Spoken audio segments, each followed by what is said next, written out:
Culbertson? Here. Frank? Here. Griffith?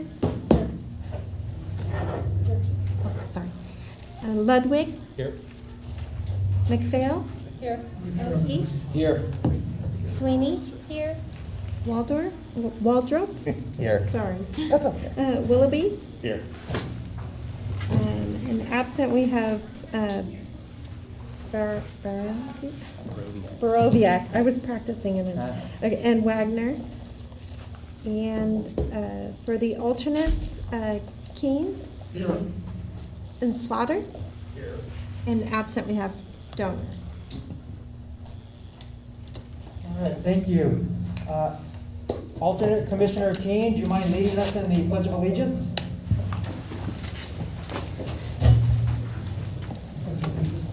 To the flag of the United States of America, and to the republic for which it stands, one nation, under God, indivisible, with liberty and justice for all. All right, thank you. So we do not have minutes from the last meeting, and so we'll move on to public comments. This is an opportunity for members of the public to speak on anything like traffic on Highway 65. That's not on the agenda. Is there anybody in the audience who'd like to speak? State your name, please. Hi, I'm Ryan Ronco, 2516 Trade Winds Drive in Roseville.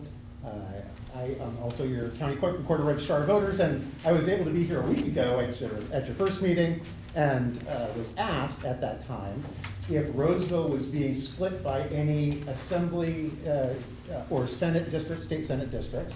And I didn't have an opportunity to be able to get back to that commissioner who asked me that question. I don't know if that, I can't remember who it was exactly, but I'm just here to report that, like I suspected at that meeting, we are not split by any assembly or Senate districts. These new redistricted lines don't split Roseville.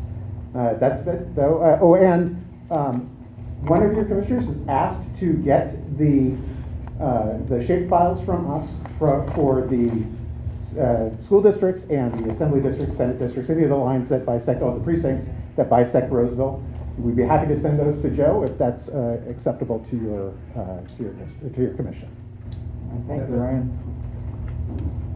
Also, just want to remind everybody that this meeting is not televised, and we also don't have the ability to take in phone calls, so any comments will be made by the public that's in the audience today.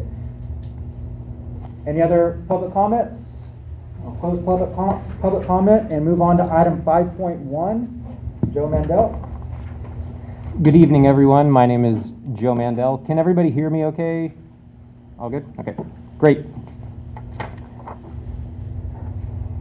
Tonight, hang on. I'm running this thing, sorry.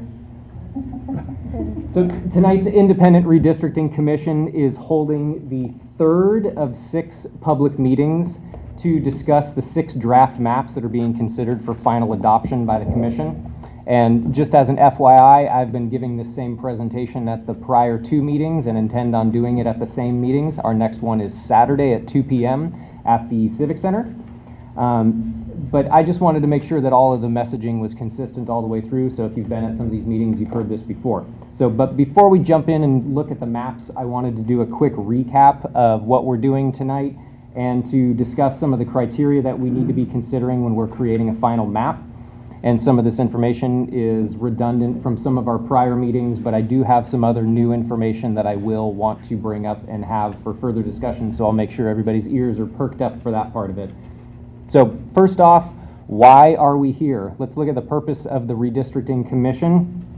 And so the purpose of this commission is to establish a redistricting process that's open and transparent and allows public comment on the drawing of city council district boundaries, that it ensures that the district boundaries are drawn according to the redistricting criteria set forth in the city charter and all state and federal law, and to ensure that this process is conducted with integrity, fairness, and without political or personal considerations.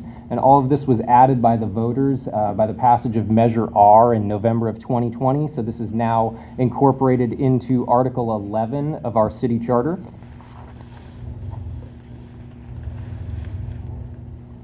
And the city charter at Article 11, Section 11.09 sets forth all of the redistricting criteria that the commission needs to follow. And so these are the items that the commission shall look at when drawing a map. So the council districts shall be substantially equal in population as required by the United States Constitution, and we get that information about population equality from the latest census data.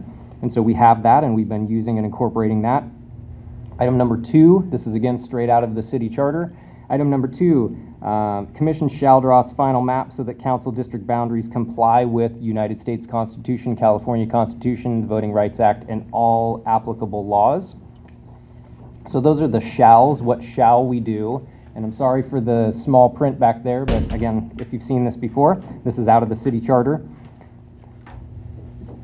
The commission shall adopt district boundaries in the following order of priority. So we have our shalls, now we have the in this order of priority. So number 1 order of priority, and this is with the qualifier of to the extent practicable. Council districts shall be geographically contiguous. Item number 2, to the extent practicable, the geographic integrity of any local neighborhood association boundaries, or local community of interest shall be respected in a manner that minimizes its division. And there's a definition here of a community of interest, which is a population that shares common social or economic interests that should be included within a single district for purposes of its effective and fair representation.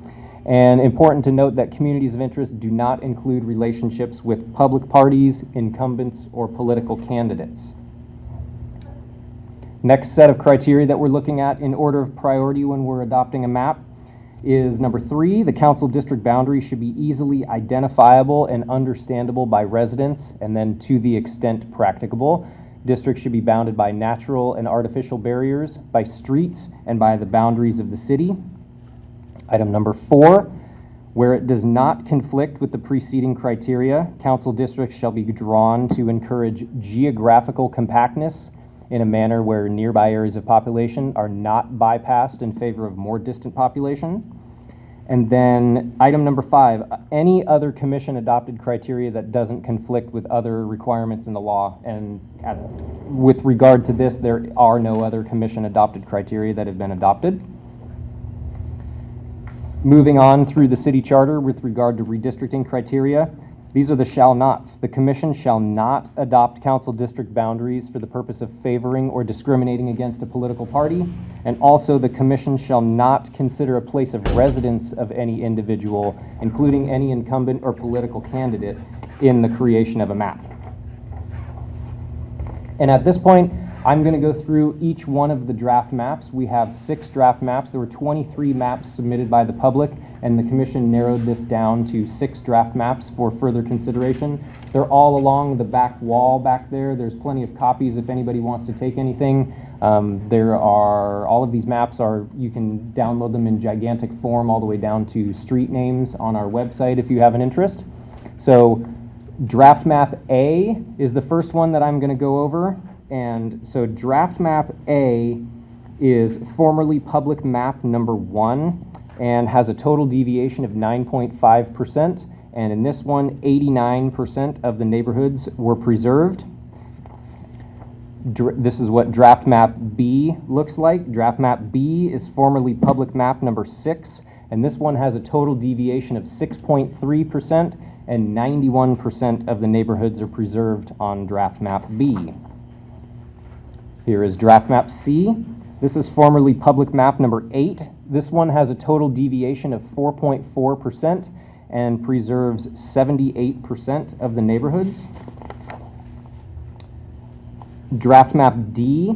This one is formerly public map number 14. This one has a total deviation of 6.3% and 93% of the neighborhoods were preserved in this map.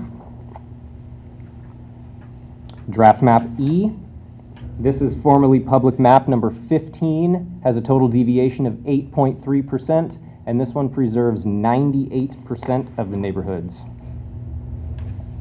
And finally, draft map F, which is formerly public map number 25. This one has a total deviation of 6%, and 98% of the neighborhoods were preserved on draft map F.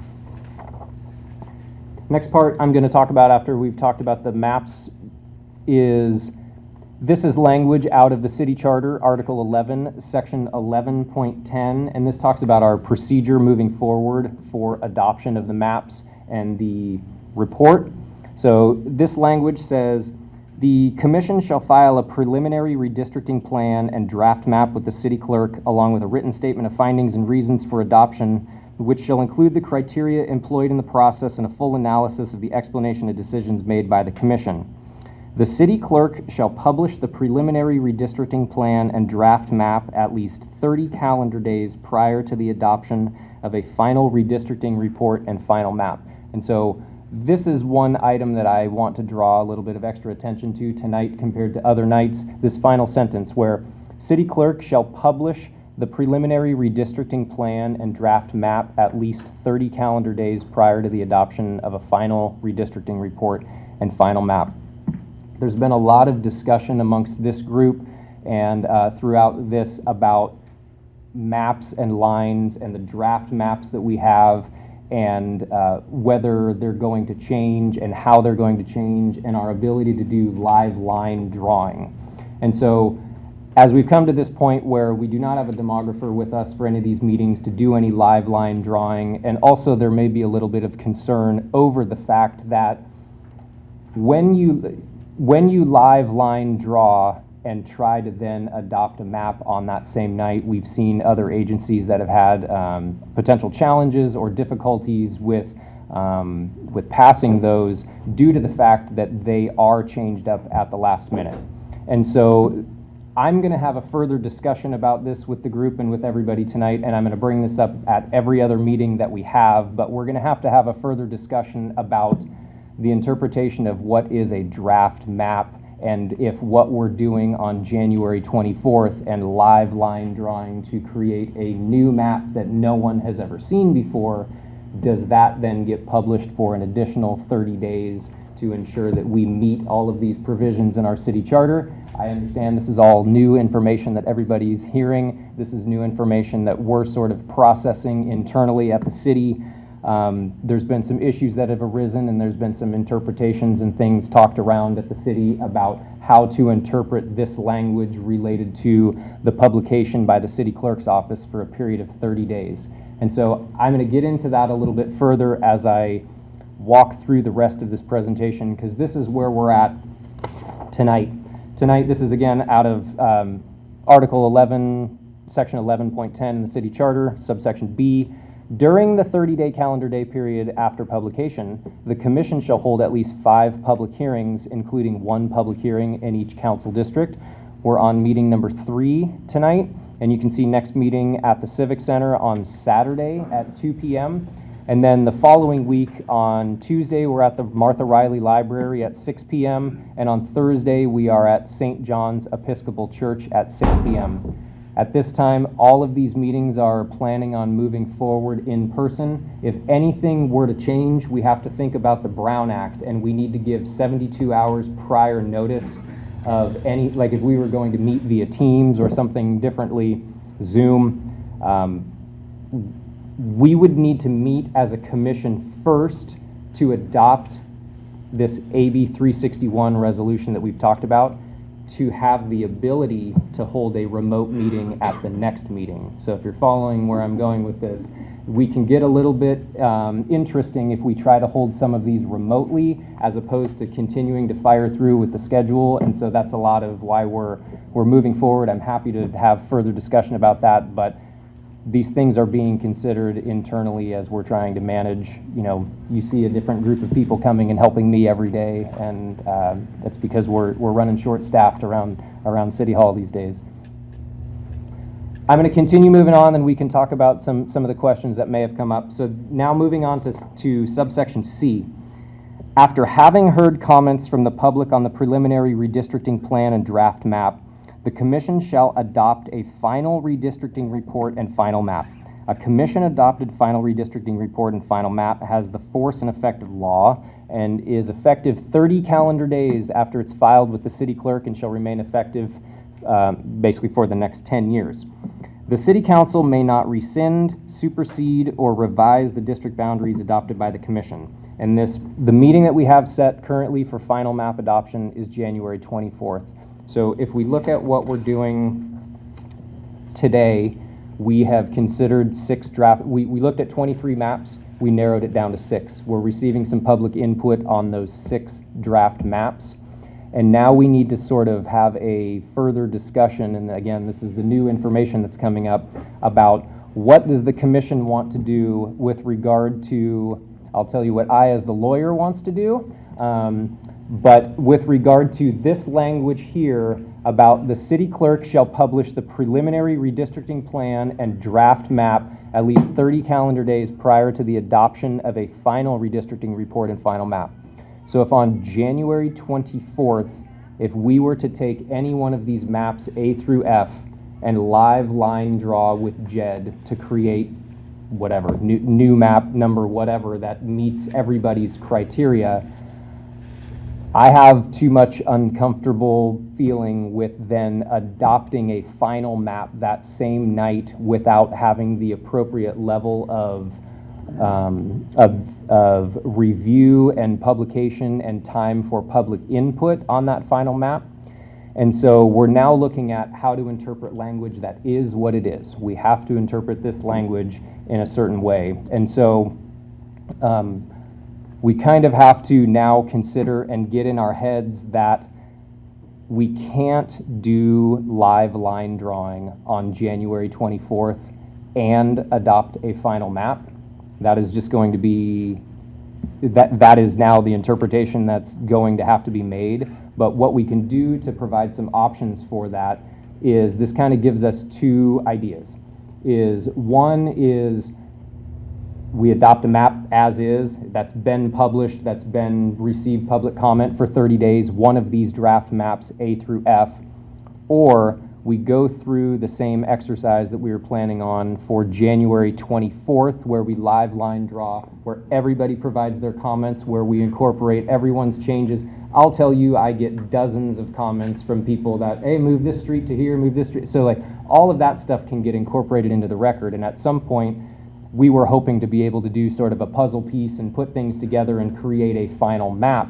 But this is the lawyer interpretation things getting involved again of, what do you consider a draft map? What do you consider a change? Does that open up this commission to a potential challenge of our map on January 24th? If we were to live line draw and make a change, does that provide an argument on the other side, or something for a referendum for someone to be able to challenge the map, given the fact that they're going to say this interpretation, because things can be interpreted in more than one way, of does it need to be published again for an additional 30 days? So if we were to do that, where on January 24th, we live line draw and create a whole new map that no one has ever seen before, that is a possibility. I would recommend you then do an additional 30 days. And I know we've been talking about getting up against a deadline of get this all done by February 1st, but I want to walk through some of that deadline.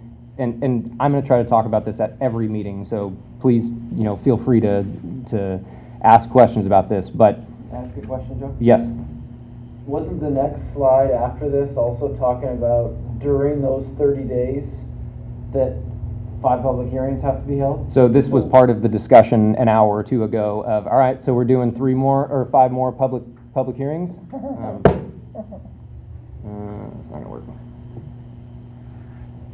Yes, so the next one talks about, during the period of draft. So the interpretation that I'm comfortable with making with regard to that is that we have had draft maps. We have received, or will, at all of the 5 public hearings, to the point where we will then be narrowing it down. I mean, it's going to turn January 24th into not a final map adoption. It'll turn it into a narrow it down for further discussion. And yes, you're thinking in the same way of, does this create more problems or less problems? It's sort of for us to all think about. There's nothing on the agenda tonight for us to be able to make a decision on or do anything. I need to bring it up to the group because this has all been processed by me in the last couple of hours, and so now being able to communicate this all out to everyone is what we're going to have to do. So in an effort to make it so it's a process where the public is still able to be engaged and provide as much input as possible, I want to make sure that this is getting communicated out. But if we want to adopt a final map on January 24th, it is my opinion and recommendation, and the recommendation of the city, or the opinion of the city, that you would have to adopt a map A, B, C, D, E, or F as it stands right now, or we would live line draw, create a perfect map that we are comfortable with to move forward with. It'll take some time, but that's okay. We have January 24th. That gets published for 30 days. We would then call another meeting for sometime in February, more than 30 days afterward. And I know this is now triggering us all to go, well, wait, I thought the deadline was February 1st. So the February 1st deadline is a little bit of an artificial deadline. We have an election coming up November 8th. And so on February 1st is when candidates for city council are able to start fundraising. How do you know which council district to fundraise in if you don't know what the map is? So that's why we've been scrambling to get everything handled by February 1st. I will tell you that in our city charter, what the language says is the final map needs to be adopted 151 days before the general election, which is June 10th. So we can take this in reality, like me as the lawyer saying, yes, we can adopt a final map all the way that late and still be in compliance with it. It creates awkwardness for the council candidates for them not understanding what district they're running in. And so we're trying to sort of help in that process as well. And that was the big push to get this done by February 1st, again, so that council member or council candidates would know where to start fundraising. So that's kind of my bearer of bad news information. This is information that is in our city charter, and so it's not anything we can change, it's not anything we can look at, but I'm telling the interpretation that's being made is that if we were to make changes to any of the draft maps and change any of the lines, then we should go forward and do an additional 30-day comment period, and that would be the safest way to go to avoid any sort of challenge related to the fact that you did not publish your draft map for a period of 30 days, because we're going to create a new map.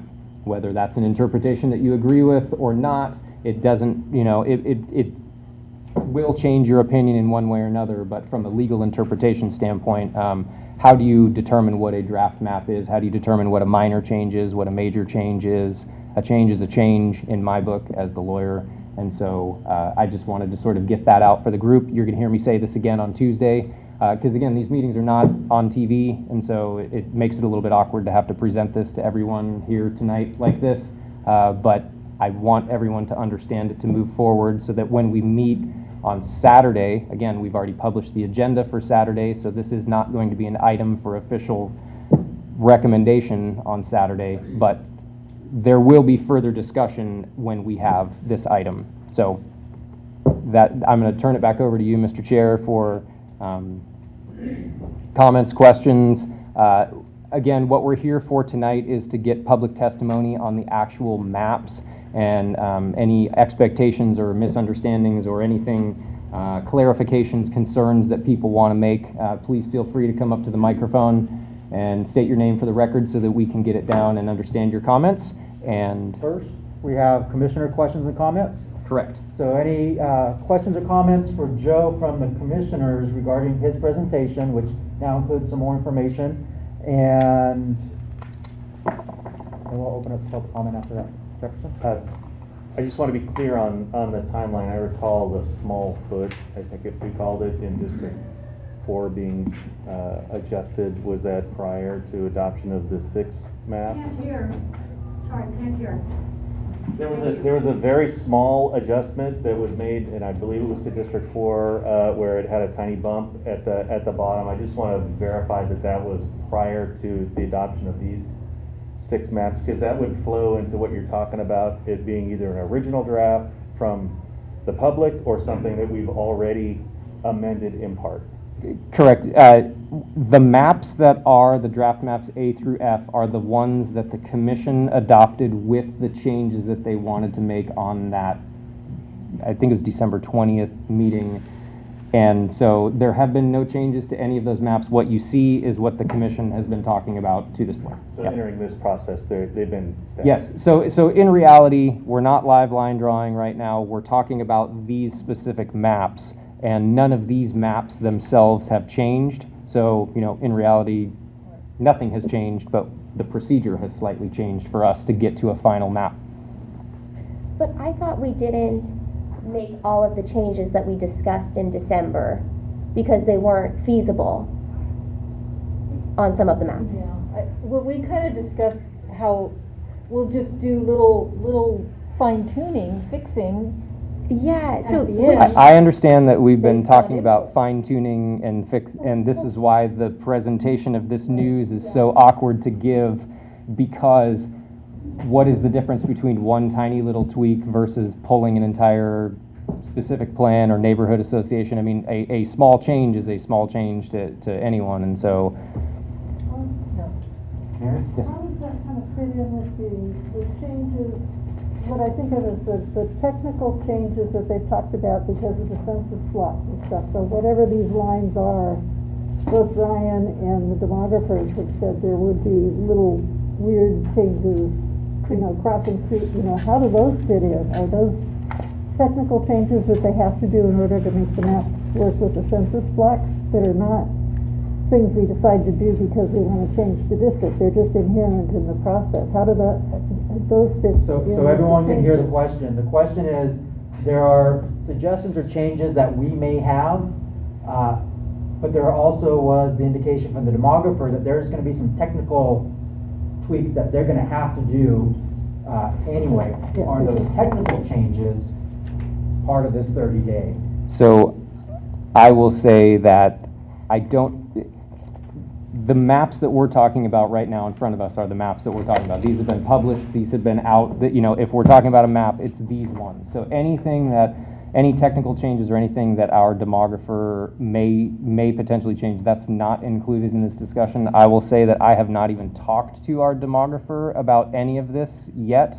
I know that he is not, there was no intention for the demographer to be here during the public meetings. We were going to have the Redistricting Partners group here at the meetings because of the way that just the way that the contract was structured that way. So now we've hit a point where the Redistricting Partners group that was going to come in and help us, they've called it from a COVID standpoint that they can't have their employees coming to the meetings. So we're now kind of at this point of, we have no demographer, we have nobody to live line draw to do these sorts of things for us, and so we need to interpret this in a way that is going to be the safest way to get adopted, and making these live line changes and adopting a final map on the same night is not going to be a possibility moving forward.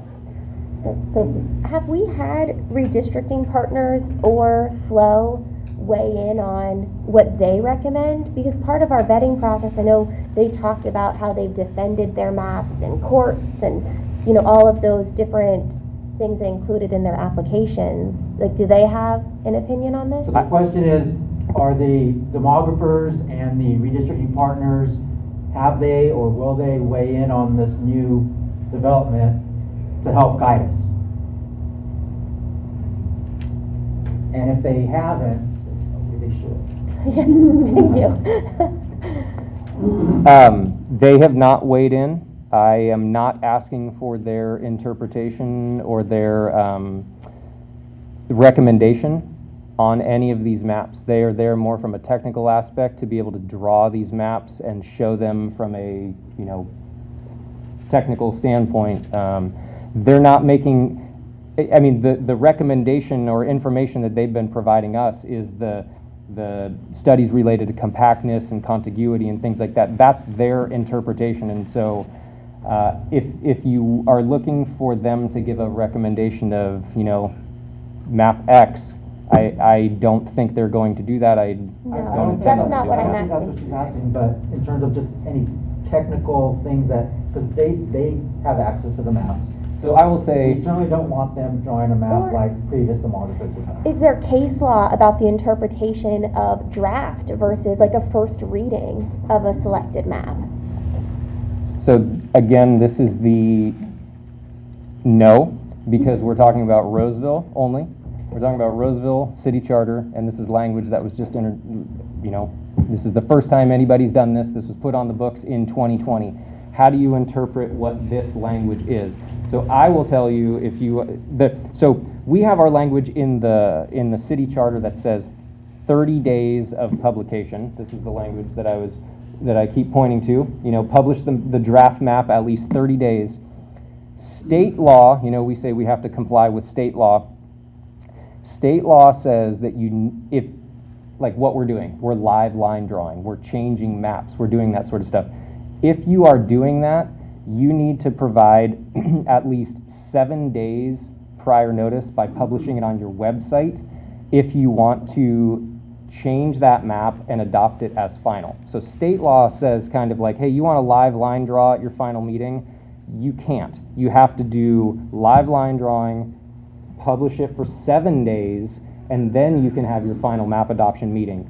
We took it one step beyond and said, no, not 7 days, 30 days, and then we can adopt it. So now, again, we're at this interpretation point of, I know everybody's thinking, well, if we do this on January 24th, do we have to do another 30 days and then another 30 days? And it's, when does it stop if we ever don't draw the line? So that's where it's like, we got to interpret to a certain point, and so what I will say is, go on. I'm sorry, Julia, you were going to say something. So I just want to make sure I understand the options available to us.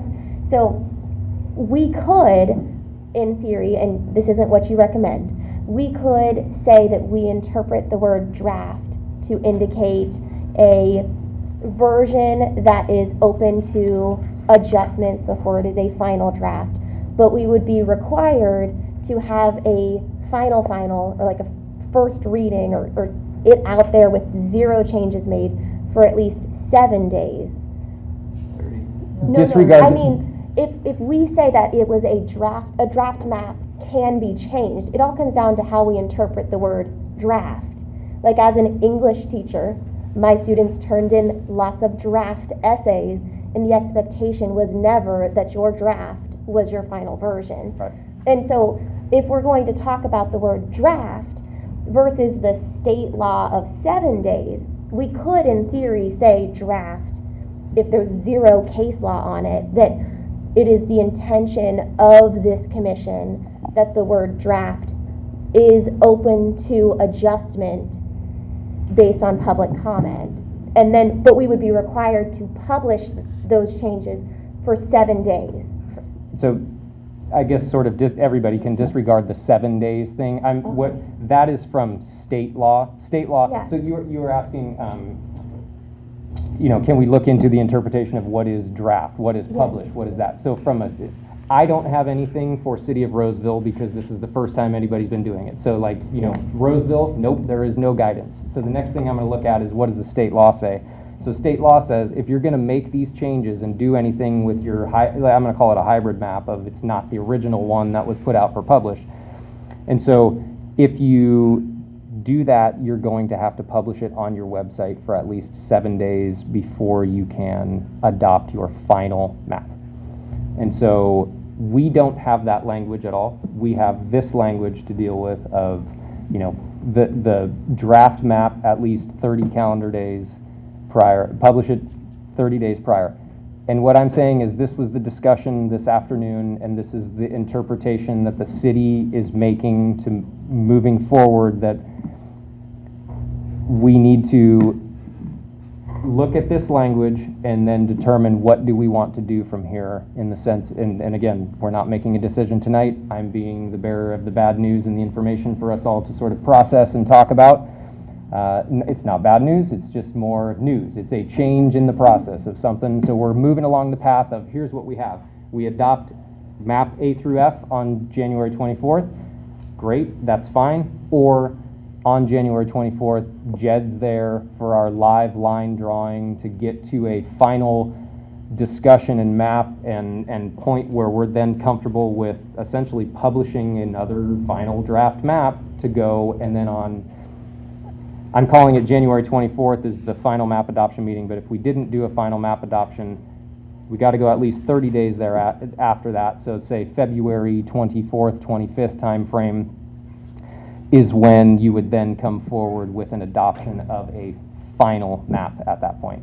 And could we, in theory, do our line drawing on the 24th, kind of come to a bit of a consensus, have a meeting on January 31st that was already Yep. in the wings, and say make a decision that this is the preferred map, or rank the maps, so then people running for office have some guidance before we make the final decision?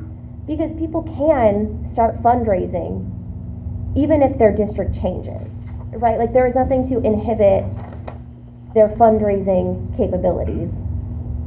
Personally, I don't know how we get away with not having another 5 public hearings with that new preferred map, or, Yeah, I don't like that. I don't know, like, I- if you interpret this sort of as you. Ryan, I'm a little bit in your, I understand that as well. The safest route to go is that route as well. Could we say we checked off by having 5 public hearings to discuss draft maps? Yes, like by doing this process, I would feel comfortable enough.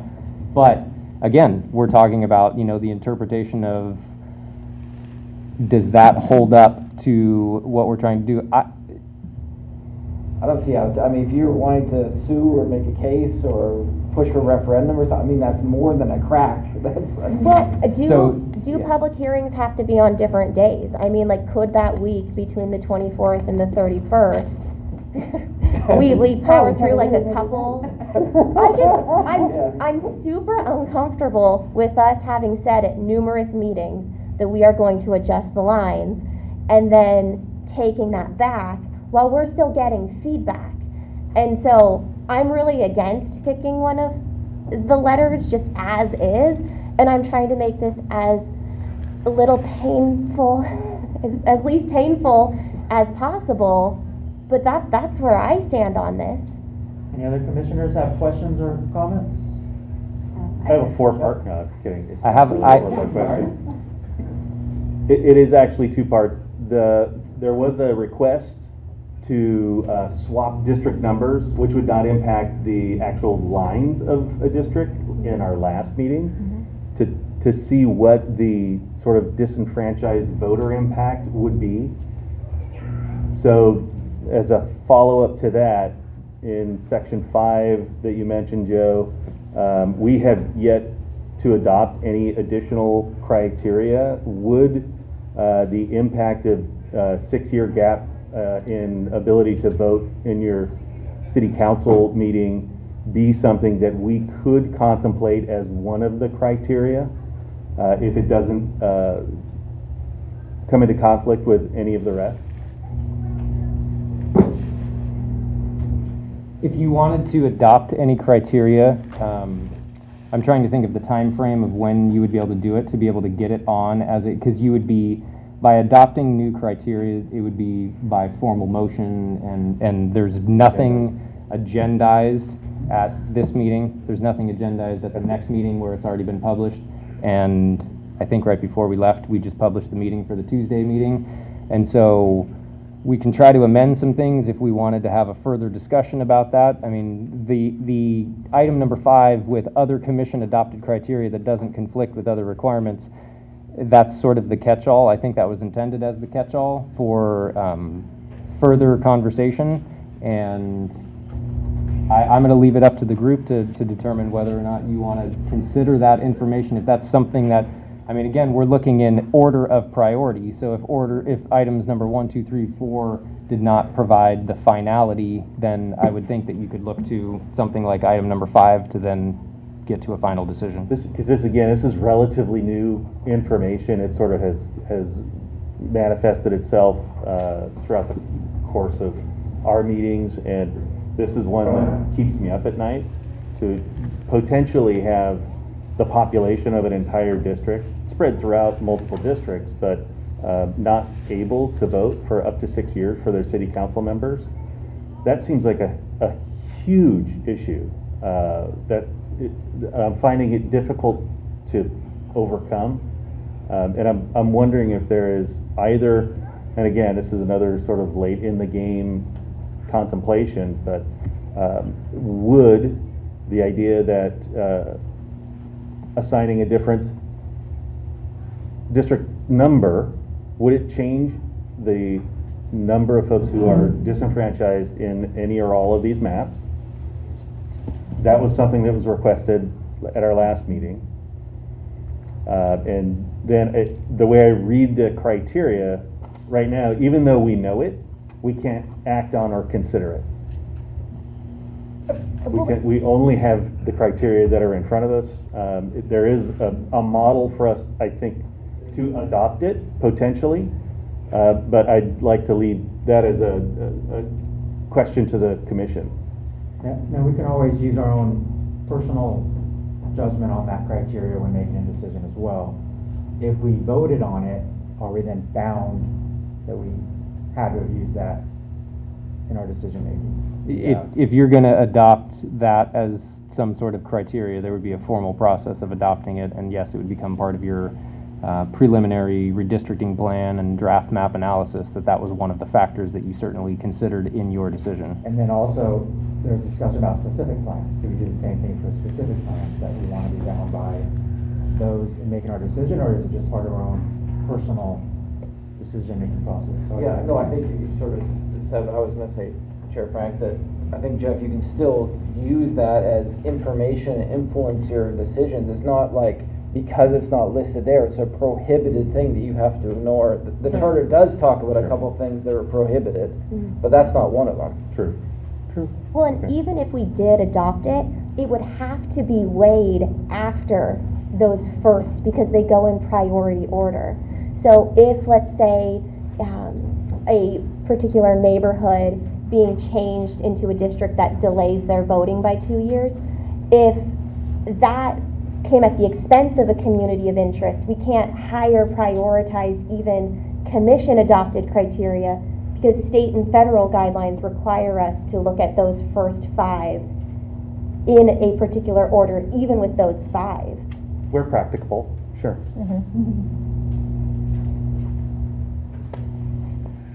You have a, Polly, did you have a question? Let's see. I guess the question that I have is about that final date that we have, so January 24th. So we can, in theory, do a live line drawing and adopt the map on the same day. That's probably a long meeting. No, that's what I'm saying, can no Cannot. longer, absolutely no longer happen. Just out of your head that we can live line draw and adopt a final map and be done on January 24th and walk away and never talk again. That Or cannot happen. I mean, then we would have that 30-day Submit it. period after Correct. that. Okay. Correct. Okay. Yeah. The adoption is just the waiting period, and nothing may happen during that period, or something may happen, but, Yes.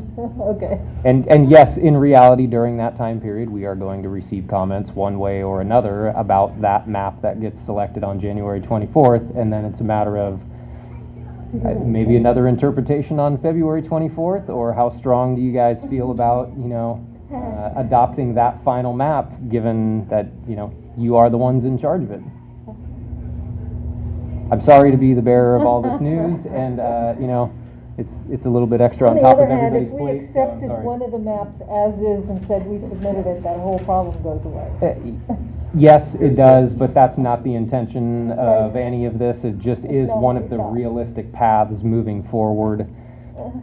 Do we And Andrew, do you have any thoughts that you want to share? Yeah, I'm reviewing the city charter, and there's nothing that says that we had to come up with 3 to 5 or any number of possible maps. It only says one map, one draft map. And then it says, during the 30-day period, we're to listen to our the public comment. And then after that 30-day period, the council or the commission would select or finalize the map. Makes me wonder, why are we having public comment if we picked one map and public said, they all said, that map is not good, we need to make another one? What was the process supposed to be? Were we supposed to make adjustments based on the community's comment? Or were we supposed to do it the way we did it? In other words, we gave the public an option or options, and we're listening to them. But according to the charter, we were only supposed to give them one map, let them comment, and then we were going to finalize the vote. So it doesn't make sense to me. Which part doesn't make sense? Why we were supposed to do just one draft map and then ask for public comment. So the way that the charter language is written, and this is, let me see if I can get to It does make a distinction on that one page between a final map and a draft map. So it's like there are like two different things there, only it doesn't say draft maps so for review. right, and when we first brought this up for discussion about whether or not we should be adopting one draft map for further consideration or multiple maps, I brought this up and we had an internal discussion about how do you interpret that, and I interpreted preliminary redistricting plan and draft map with the ability to, yes, have more than one map, you know, not that it was singular and requiring that it only be the one map. It was more intended for more public comment and more public input on, I mean, because clearly all of these maps have certainly a difference, and there was a reason why everyone wanted to move forward all 6 of the maps. And whether or not that was, you know, should it have been one map moving forward? I mean, again, this is, maybe that is one thing that we understand for next time, and then when the charter is amended the next time, that this sort of stuff can get clarified. I intend on doing at the end of all of this entire process hey, what could we have done better? And guess what? I can write for a long time today, you know? And so just for moving forward, I mean, we're stuck sort of with the language as is and an interpretation of how we need to do this. And so, again, I'm happy to hear all of your comments and feedback, and I thank you for all of it. The other thing that I would mention is that we're pressed right against the deadline for the vote, but it's only because, and the city charter does not take into account COVID. And so, which it shouldn't, but at the same time, because of COVID and everything else, the census got delayed. So the census got delayed. We couldn't get the numbers until the absolute latest time. I think, what was it, September? So we had to work already from behind and try to get it. So when the charter is done, it gives you plenty of time to do all of these things. But we don't have the luxury of that time now because of the COVID and the census being delayed. So it kind of went out the book, in my mind. It seems to me that we all, and correct me if I'm wrong, came into these meetings expecting to get the feedback and come back and massage the maps if needed, right? Based on the feedback that we're getting. So it seems to me we really should be using the 24th as a time to adjust the map or maps. And unfortunately, that means this is going to push it out another month. I'm thinking that at least with the feedback we're getting from these meetings, we can come up with a pretty darn close map on the 24th or thereabouts, and then have our 30 days. And if we do get more public comments, I think, well, we would at least have had the opportunity to get the comments from these 6 meetings and adjust our maps. And that also gives a pretty good sense of people running for council on what the districts are going to look like even though they're not fully adopted yet. So, and can candidates file and start fundraising if it's not fully adopted? I mean, is there like a form they have to fill out to allow them to fundraise? I don't know if Has you to have the to. number of a district on it. Could we? I'm assuming so, yes, just based on, because since we just switched to district elections, I just don't know if you actually put the district, I would imagine, yes. Yeah. I think it would be tough, though. if I can't you're- imagine, yes, I can't imagine fundraising for a district. Does the fundraising paperwork have to say what district, or can it say Ryan Ronco for president, and that's it? Better not say Ryan Ronco for president. But, having said that, I'm not an expert when it comes to the financing rules for the City of Roseville. That's something that the City Clerk handles, so I don't want to answer that. I can tell you that when we create a declaration of candidacy, we do ask for the district to be identified on that piece of paper. So the person who's running should know at that time what district they're filing in. That might be different, though, for the finance rules for the City of Roseville. So I don't want to confuse the two, but when it comes to filing a declaration of candidacy or that type of paperwork, the candidate should know the district. There is, however, precedent, at least in my office, for items to be issued provisionally.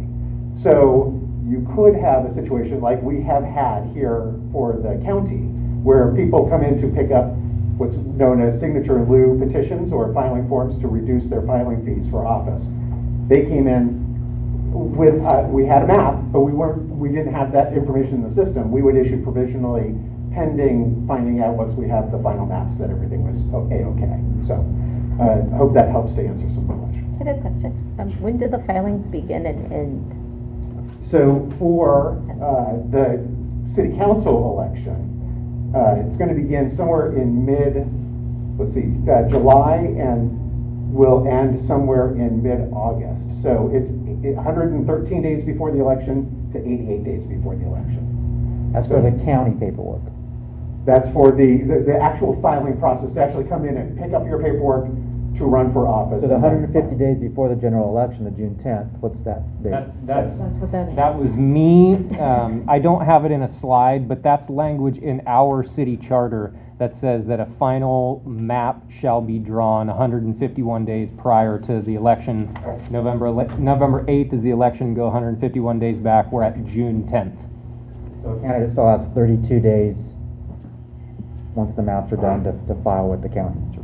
Right, so that all your maps should be finalized by then. It doesn't work for the fundraising angle if it starts February 1st, but we would know what districts everybody, where the districts lie, so that candidates would know the paperwork would be correct. Okay. Is the fundraising question something that Joe could find out by Saturday's meeting or next Tuesday? Yes, I can find out by the next meeting. I will sort of chuckle and say we don't currently have a city clerk right now, and our assistant city clerk, you can see, is not sitting next to me. Neither is the one that was sitting next to me at the last Heather, meeting. what's your opinion on this? Yeah. So hopefully we see Heather at the Saturday meeting. Be somebody else, you never know. Yes. So yes, I mean I can get the forms and I can figure out and have that information. If I had to give an answer, I would say yes. You would have to identify what council district you are Do any going of to fundraise. our alternate commissioners have a question or input? Do any more, because I would like to open it up to public I comment. have one, I'll be very brief.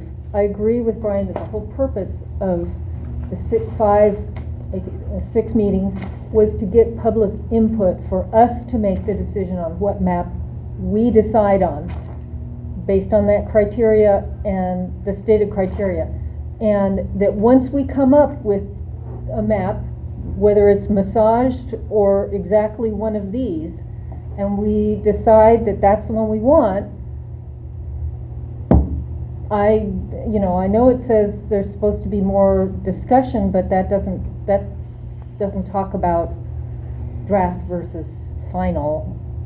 And I think that the public, you can't have an endless loop of comment, publish. I mean, it would just go on forever, because you're never going to get consensus with everyone. And comment can still be submitted to the county clerk. Yeah, and if we make that decision on the 24th and we submit it, the candidates will know which one we've submitted. So unless there's some legal challenge, It's the map. Right, it would be like a preferred map, or we could say we're narrowing, or these are our things, have a 31st to make like the final, I don't know, but I think we should be agree. able to do it on the 24th. I mean, that's gonna be our goal that day. That's what I think we all thought was happening. Yeah. And so I do want to just summarize, make sure that I'm understanding. The people that we're worried about harming by going an extra 28 or an extra 30 days is the candidates running their fundraising capability. Like, it's not the voters who are necessarily going to be like inhibited in any way. It's fundraising capacity for 30 days, right? That is correct.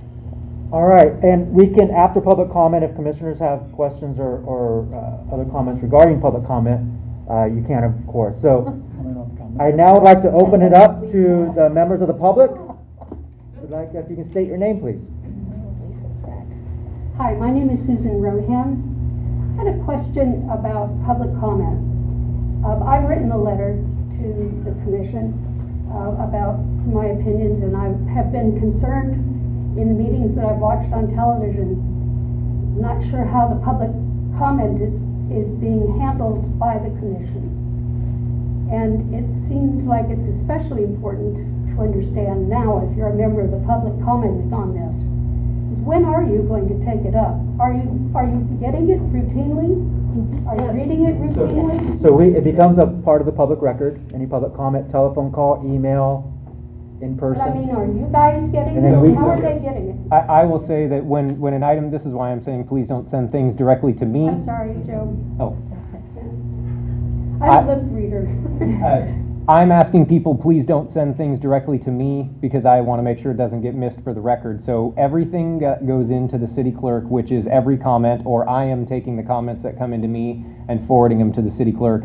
And then the city clerk's office is forwarding them to all of the commissioners same day or within 24 hours, because sometimes it's coming directly to me and then I need to forward it on. There's only 3 packets that are on. So, but what I want to say is the information then is being sent and uploaded onto the internet. So is your letter?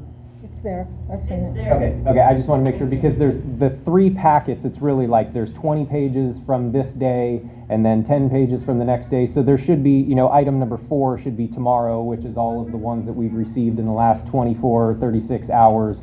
And that's just the easiest way for us to not have to keep uploading them over and over, that we're just uploading only the new ones.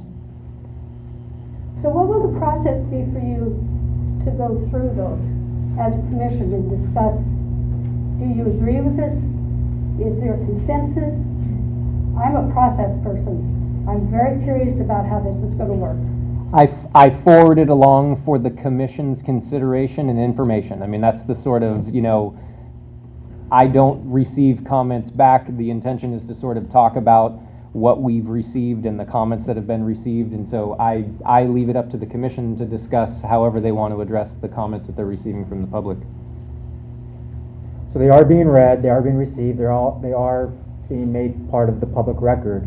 And then we kind of think of it on our own. I don't think we've kind of called out any particular letter by anybody. And certainly if there's multiple comments, multiple letters, we weigh those I as think, well. if I can say, I've talked to a couple of commissioners, and they're all doing a similar sort of thing that I'm doing, where I'm making myself a spreadsheet and making note of so-and-so sent in a comment, and these are the maps they like best, and these are why, and I'm having some way to look at them to see if there's some sort of consensus. But that, I'm definitely tracking them. Thank you. There was one comment that I made in my letter that really refers to the subject that Jeff Willoughby brought up. And it may be, Chair, that it's more appropriate to talk about it in a different item on your agenda tonight than right now. And I totally take your call on that. But you asked about whether or not this commission could make a decision to add a criteria to consider displaced voters. In my letter, I indicated to you that I felt very strongly that that is a community of interest. the voter turnout in your city, you've got a guy in the audience who can tell you about the history of voter turnout in our city. That's a community of interest. And I don't know that you necessarily need to make it a criteria, but you need to recognize it. That's a community of interest. Thank you. And again, that's why, and that was brought to our attention from a member of the public, who I think you know. And then we asked the demographers for that data, and now we're actually seriously considering it. Einer Maish, I'm an engineer, not an attorney, but I play one from time to time. I think I agree with several of you. You need to get to one map and not worry about the time. If it turns out that the map's one you already have, fine. If it turns out you need to change the map, for God's sake, don't not change a map to get a better map because you're worried about the time. The candidates can deal with having to wait 30 days. There was a comment made about switching at the last meeting, and I think Mr. Willoughby brought it up again tonight about switching numbers on the districts. I don't think you can do that. The rules say after you adopt a map, there's going to be an assignment of numbers based upon which map moves the least number of people. And that criteria is not something that you can change. That's the city clerk that makes that, right?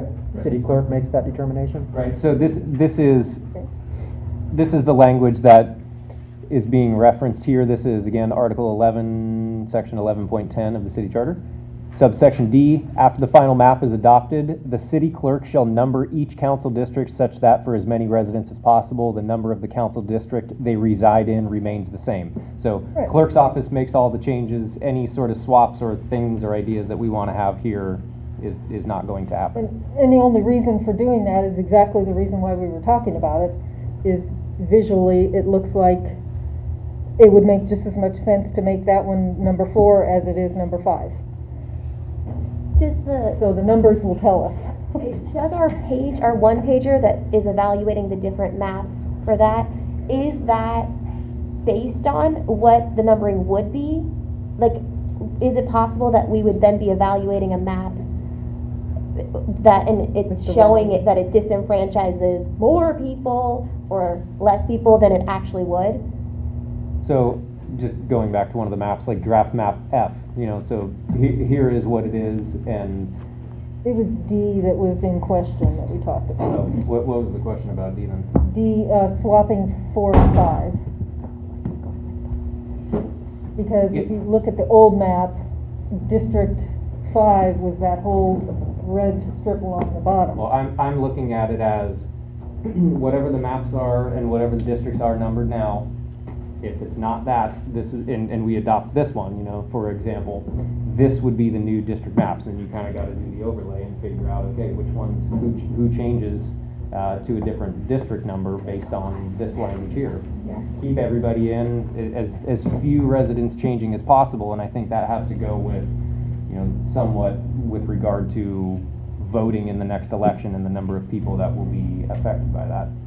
And there was another piece of data that the demographer provided, not just the 6-year gap and how many people would be affected, but how many people would be in a different district. And I don't know, I think that's part of that voter, that one form. Yeah, only the highlights. So if anybody this is the form we're talking about, the one that has the yellow highlights on it, that talks, what this form is it talks about the voters that were previously in districts 2 and 4 that would now be in districts 1, 3, and 5, depending on if draft map A was adopted, draft map B, and it shows the differences of what is going to change and how many voters would be affected in each district. That document is available back there, and I'm not sure if it's available on our website yet. All right, we're still welcoming public comment. If anybody would like to come forward and state your name for the record, please. Hello all again, Lisa Larkin, Roseville, 21-year resident now. Can you go back to that slide? Because again, like this gentleman here, I'm not an attorney, but I would have interpreted it as a member of the public that the draft maps were published within 30 days. And draft to me means draft. It is not final. So they were technically published at least 30 days before the final map is chosen. And draft is a draft. And I would expect, I actually submitted maps myself, I would expect them to be tweaked. I was part of the Placer County map changes as well. And we submitted maps and said, please change them, please tweak them based on public comment. They didn't do it, but we asked them to as members of the public. I mean, that's the whole purpose of getting public feedback. You're not just coming in here and saying, hey, which one do you like best? I mean, obviously, they can do that, but if there's reasons for changes, I think those should be considered. So I would read that as they were published within 30 days before the final map is chosen or tweaked. But my other question to you was, technically, there were 24, 25 maps submitted, right? Is that they were published.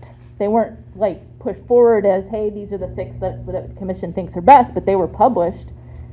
Could you pick a map from those 24, 25 maps? Because I found a map 23 online that actually does put Sun City Roseville back in District 4.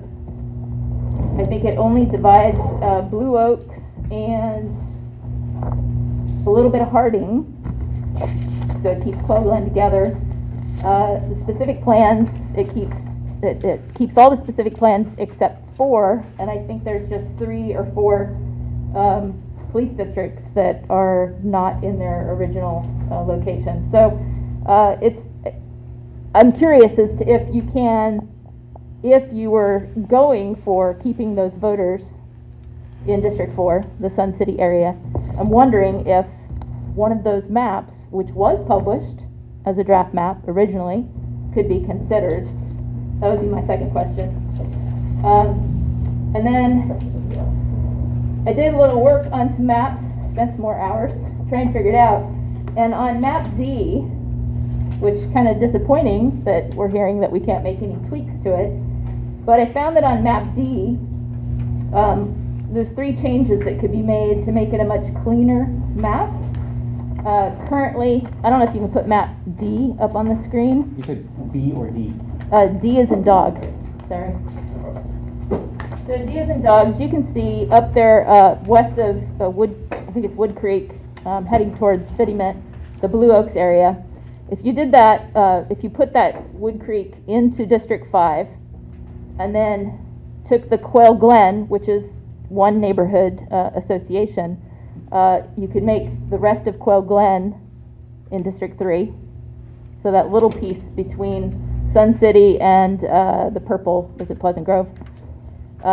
So those 2 switches there basically make orange up there at Blue Oaks and put yellow down there at Quail Glen, and that would put that neighborhood association together. And then also there's a tweak down here in the 6580 corridor, the Galleria area that's in District 2 right now, that could become District 3. I have a printout I can leave with you guys, you can pass it around of what it looks like. And it actually has a 8% variance, but the only neighborhood then that would be divided would be Blue Oaks, with a very small population block of about 500 people in the Harding district, or Harding area, neighborhood. And then it fits all but 3 of the specific plans, so it was the best map as far as fitting the specific plans as well as neighborhood associations. And again, with that one, all but 3 police districts as well. So those were just some comments that I had. If you had to choose one of these 6 maps that were up here, I'll give you 3 that I prefer, and it would be E, D, and A. E, D is in dog, and I'm going to add A to mine because that is an option to put Sun City back in District 4. And I think it's good, clean lines. I think it's better than map B.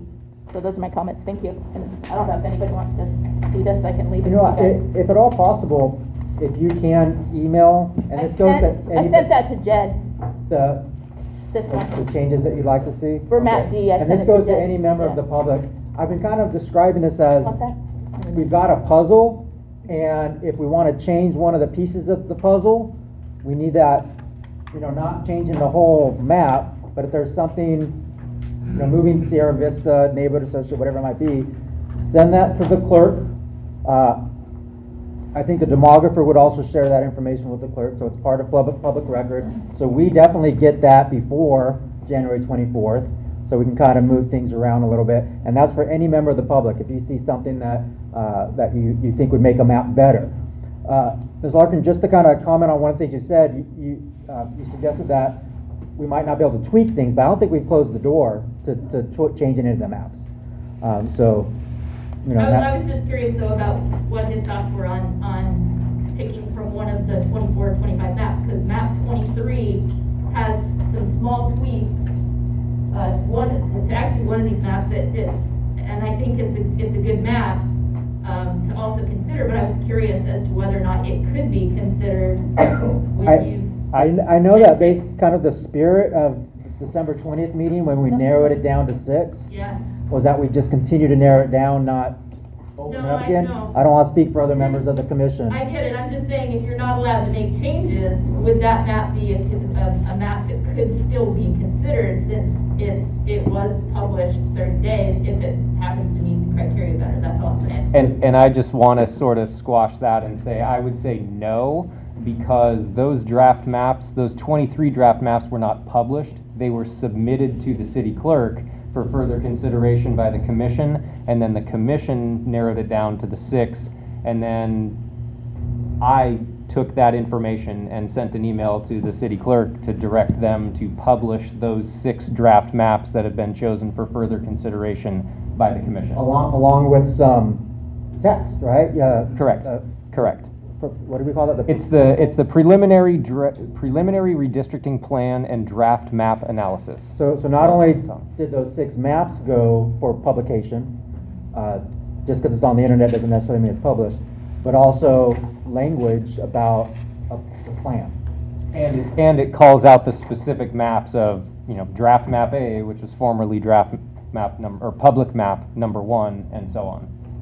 I think if we are going to make changes, we can do that within the 6 that we have. It wouldn't let me submit it online, so I sent it to Jed, so he'll have it. Okay. Mary? Just hypothetically, we could take one of the 6 existing maps and make changes to make it look like map 23 if we so chose.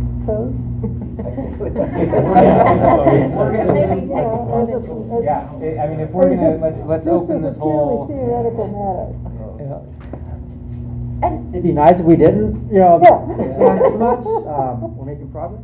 But it would be nice, if there are really positive things, if we hear from people that really like E and F, and then we hear from people that really like B, it's like if we can find a way to find the positives to kind of bring those into one map. And as somebody who spends a lot of hours just on looking at these maps on the computer, because it's fun, I've tried to move things around and the numbers just don't add up, or it's like the whack-a-mole game. But so I spent time, kind of going at okay, if we were to combine A, B, E, F, pulling out those public comments that we're getting. Okay, we heard from people in Vineyard west of Foothills that they would like to see a delineation between west of Foothills and east of Foothills, down below baseline. And so kind of taking in all of those public comments and seeing how could we get a map. And I do want to keep public comment open, and then if we have any comments or questions after they've had it. Are there any other members of the public that would like to step forward?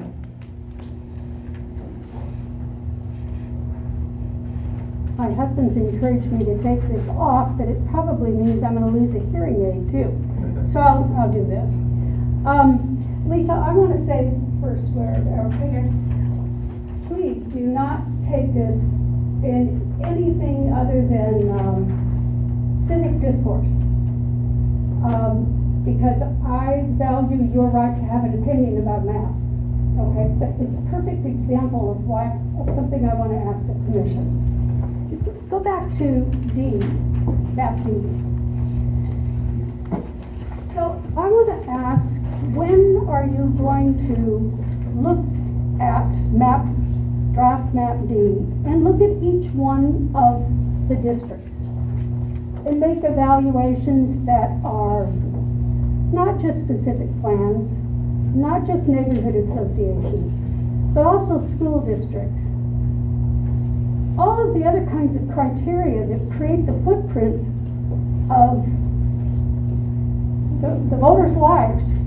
I happen to look at the District 4 in map D and see 3 high schools, 2 high school districts. They'll have very different hours. Their community activities are going to be very different. I see a lot of older homes and homes that are not even yet built.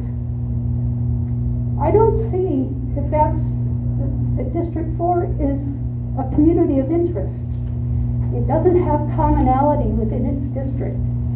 And I'm hoping that when you look at maps, you're going to look at a slightly different grain. This is not accounting. This is a little bit more. So when are you going to do that? So to answer your question in terms of the specific plan, neighborhood associations, fire districts, police districts, school districts, both high school and elementary, redevelopment districts, and I think on some of the maps, multifamily housing.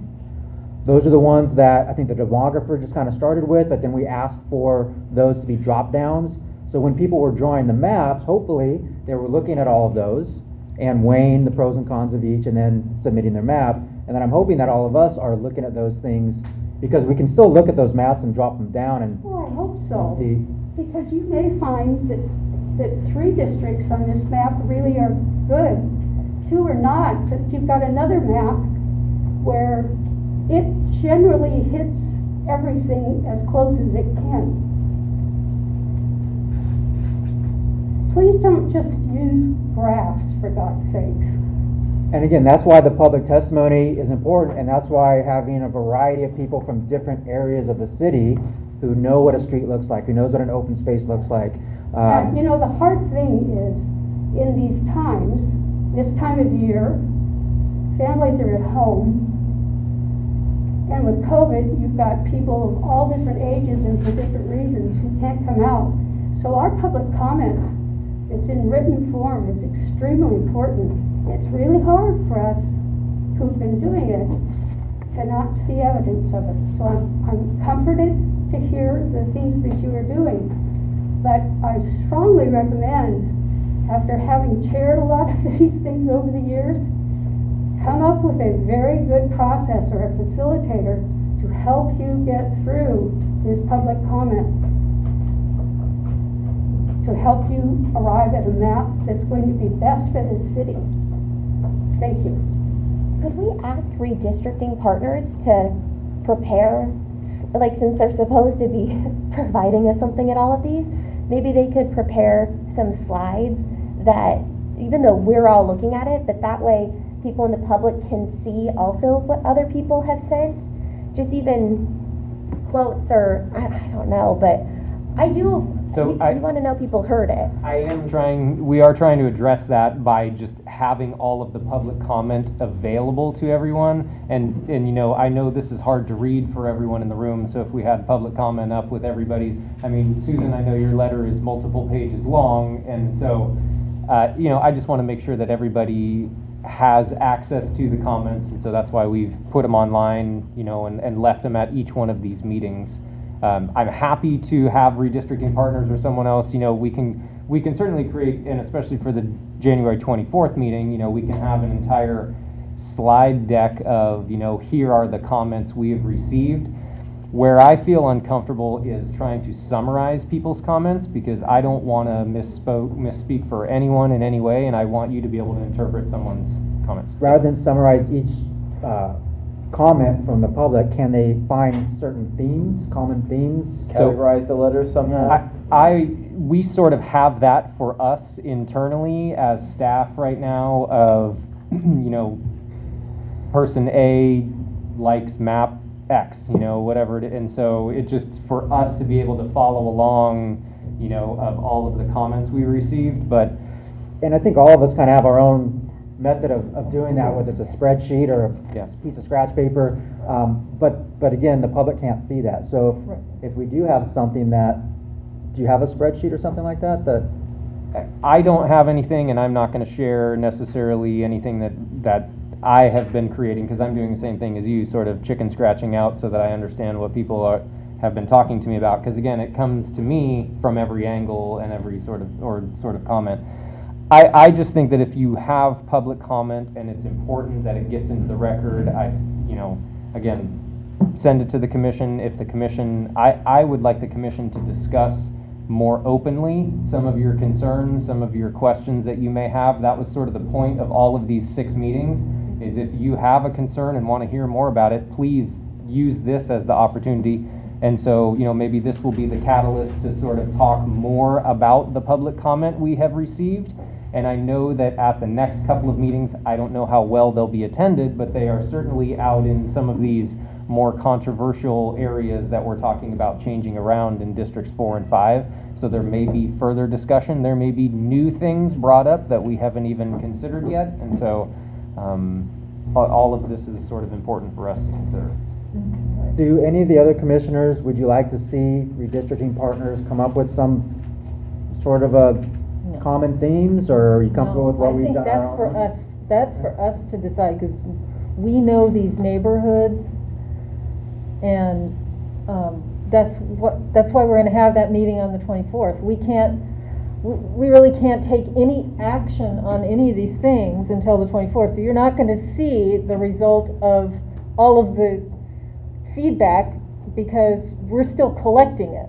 Once we collect it, we'll start to apply those themes here and narrow it down and go from there.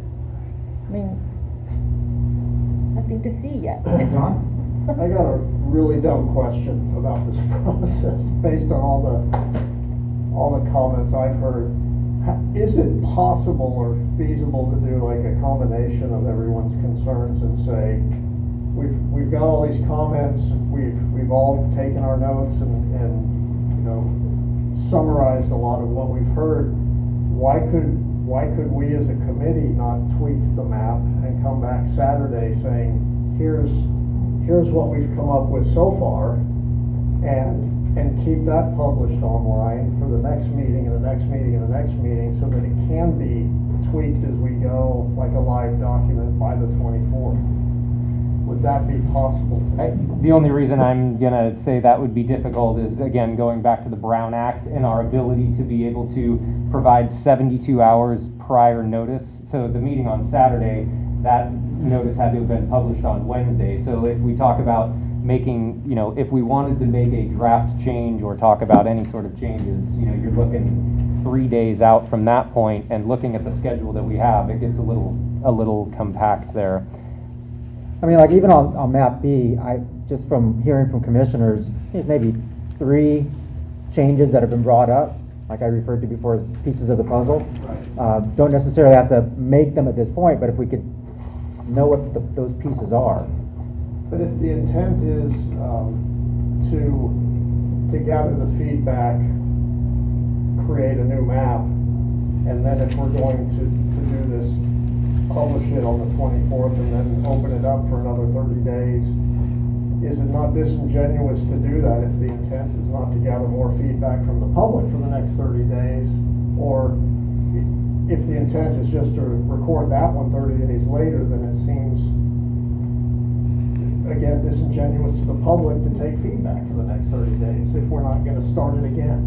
Right. So I don't understand. So if I can sort of respond to that, the part of the public being involved and providing their comments and testimony, obviously everyone can always provide written comments, emails, that sort of thing, but the purpose of these 6 public meetings, again, that's why it was written, so it's like at least 5 meetings where we go out to the public and solicit public input on all of these maps. And so that is the process. This is, to me, not a disingenuous process, just because of the way that we are taking this on the road and getting comment from people and encouraging people to comment, so that you guys have, I mean, we can obviously go on for public comment forever and people would still come and keep providing comments, but at some point we need to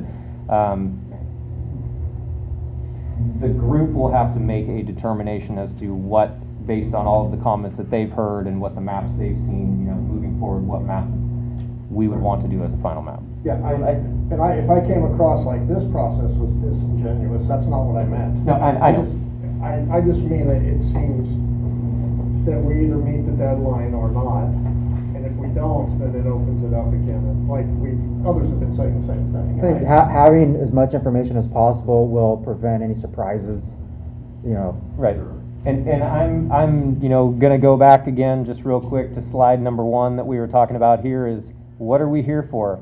Open and transparent, you know, we're drawing district boundaries, we're drawing them according to the law, ensure the process is conducted with integrity, fairness, and without political, personal considerations. I mean, we're having to make a change on the fly, and let's go back to what are we looking at? What's the purpose of what we're doing here? We're trying to be open and transparent about everything we're doing, and so for me, I would like to receive as much comment as possible and understand what the public is concerned about, understand what the commission is concerned about as we move forward toward a final map. And that's why I think the 24th and our ability to make changes is so important. Otherwise, all these comments mean nothing. Yeah, I totally agree with you, Brian. I think, and sort of spinning off from what you said, Karen, I think maybe if the public is watching this saying, why isn't there robust discussion about, you know, one map or another, or, you know, making changes and everything?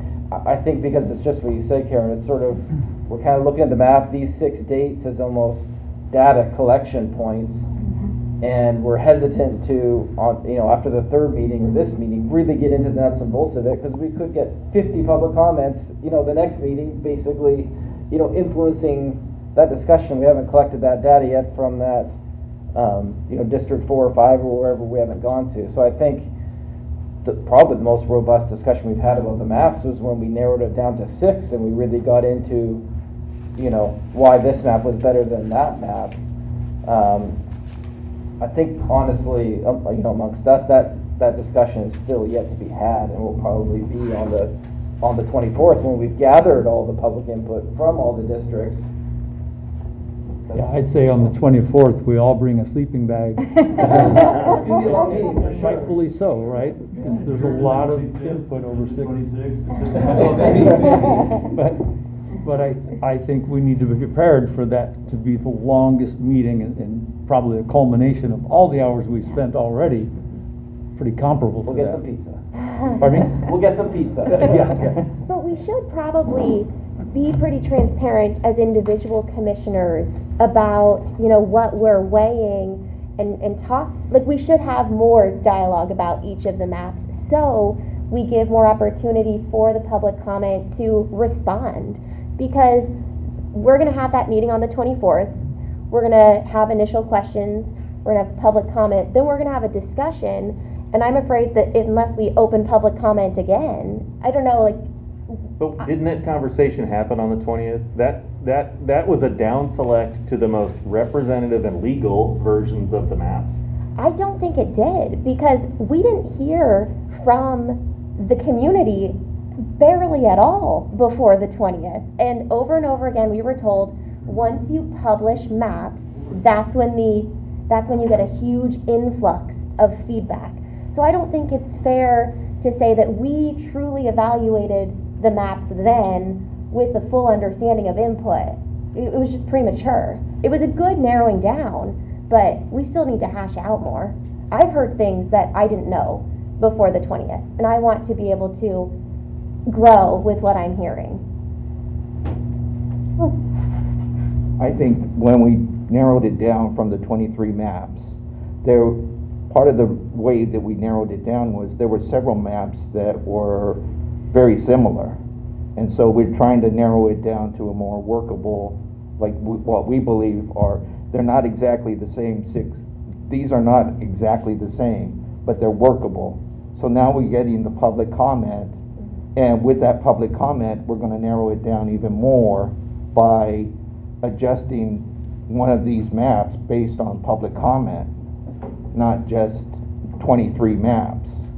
If we ask for public comment for 23 maps, It's gonna be very difficult, I think. And I also want to mention just the broader picture of when we had the district scenario modeler open for everyone, anyone could have submitted any map. I mean, the fact that we had 23, we could have had 1,000 that we could have narrowed it down to. The public just wasn't overall engaged in that sense, and so that's why us as the city, we try to go out and let everybody know, please, the more input the better, or at least having an understanding of what the concerns are helps us narrow it down. And so just having more communication about this is great. It helps flush out the issues.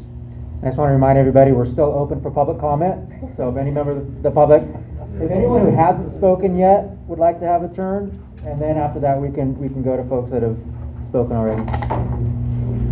Hi, my name is Jonathan Martin. I'm an 18-year resident of Roseville. Currently living in the Pleasant Grove subdivision. Currently I'm vice chair of the Roseville City Planning Commission, but I'm here tonight as a resident of Roseville. First, I'd like to thank all of you commissioners for performing this task, especially coming up on the 24th. You're going to have a fun day. But I'm here tonight to place my backing again on map B as I was here on the meeting on Tuesday when I spoke 2 nights ago. After that meeting, I'll put my glasses on. After that meeting on Tuesday, I wanted to come back and see if there had been any discussion or more analysis on the map D, which other people have talked about swapping B or District 4 and District 5, but it has kind of flushed out, it sounds like, because of the voter suppression on that map D, which has about 28,000 suppressed votes or disenfranchised votes. But one thing I just kind of thought of from one of the comments here is that on, I think 3 slides next after this one, there's a comment about whatever map is picked, that the most people in the previous district have to stay in that district. So yeah, item D right there. With that verbiage, map D kind of defaults out because you have Pleasant Grove staying in, is the only district or the only residents that are staying in District 4. Every other resident is pushed to Zone 3 or District 3 or District 5. So by default, map D kind of is not allowable by that verbiage, which again is why I want to put my support behind Plan B as the best map, because it most closely resembles the current district layouts and guidelines. Districts are new to Roseville, which is one of the reasons why we're having a problem with the verbiage. They came about in about 2019 approximately through many meetings and discussions. Other maps change the layout some substantially more, which have the opportunity to suppress even more votes. Some maps up to 28,000, anywhere from 17,000 to 28,000 votes for up to 6 years. And the other item I want to discuss is the development of Roseville in the western area along Blue Oaks and Wood Creek. Those are the main areas: is western Roseville, northwestern Roseville, southwestern Roseville, and Blue Oaks at Wood Creek. We have in map B, you have that layout as all in District 5. District 5 has known communities, known subdivisions, and all of this unknown area. Currently, the guideline is to break your districts into equal quantity of people. So map B and all of the other maps are pretty precise in your breaking out of the maps of the districts to equal people, equal personnel.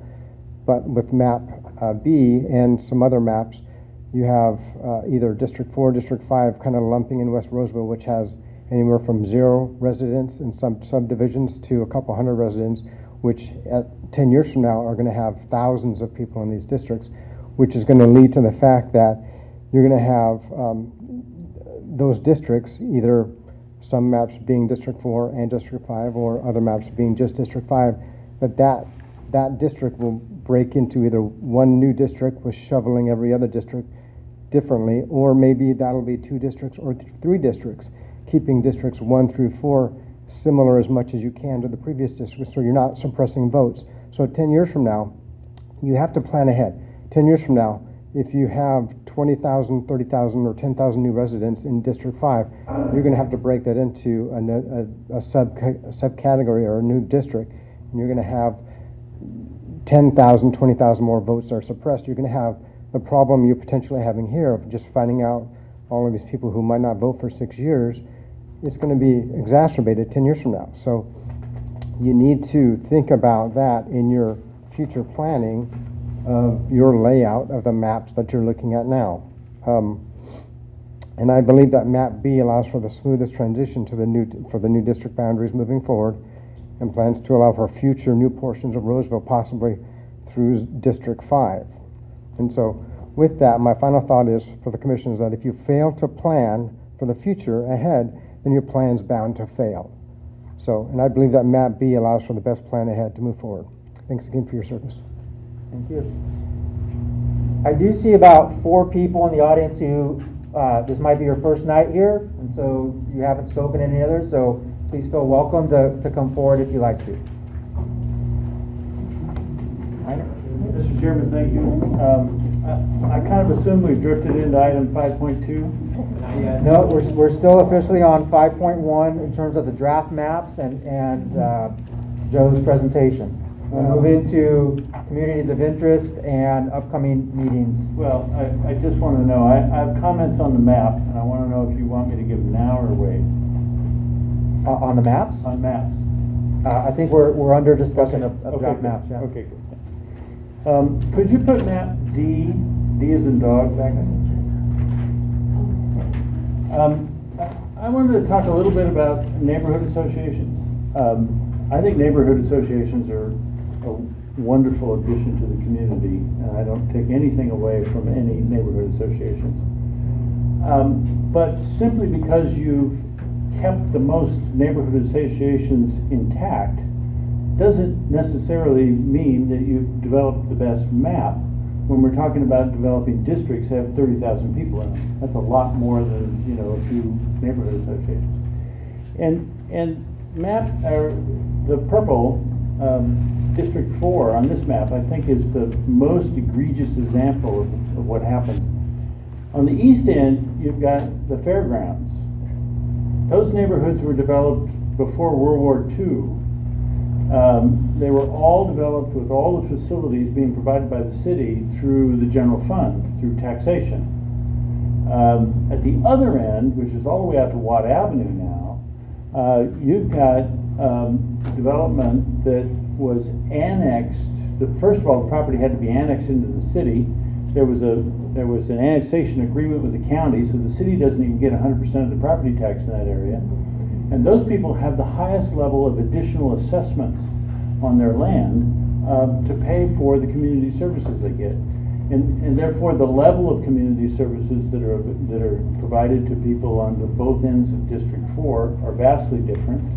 They don't take the same roads to go to work. They don't go to the same schools. They don't shop in the same shopping centers.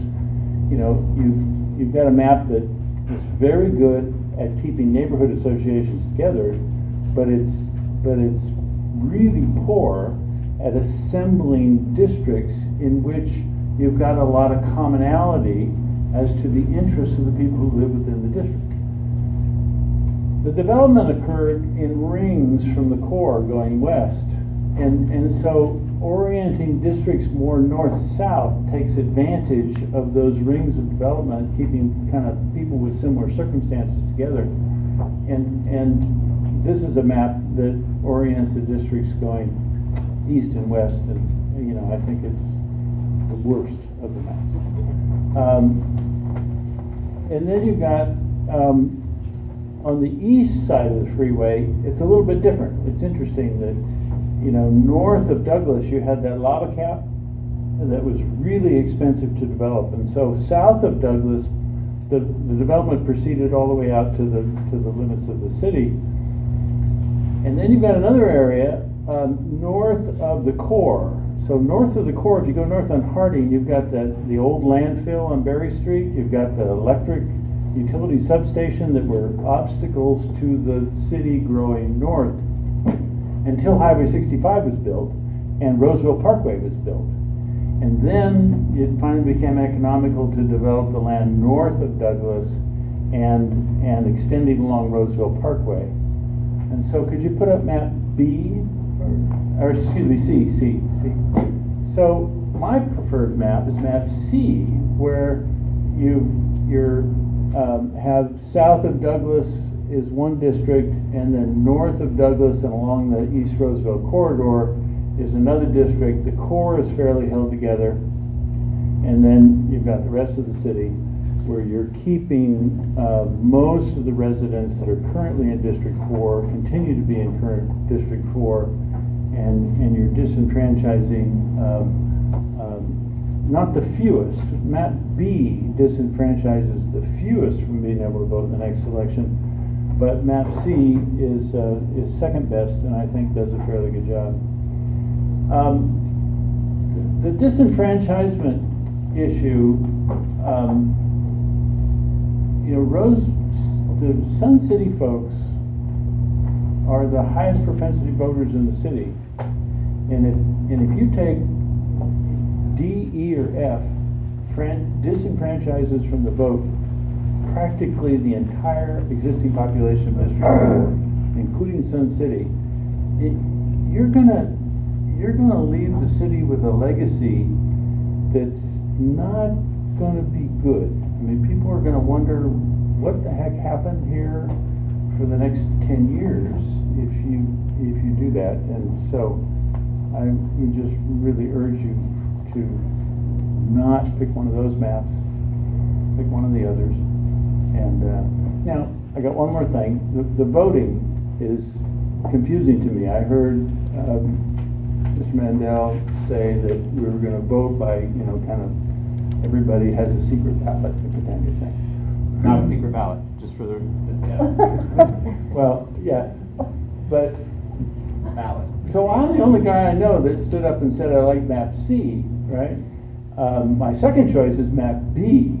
So if you got a process where you vote for your first choice, and as a result, your first choice and your second choice get eliminated because not enough people voted for your second choice, that could be a real ugly situation. So I don't know how you're going to do that, but don't eliminate maps too fast, right? If nobody votes for one, then you can get it down to having to argue about which one you like the best and try to convince your other commissioners is a good process.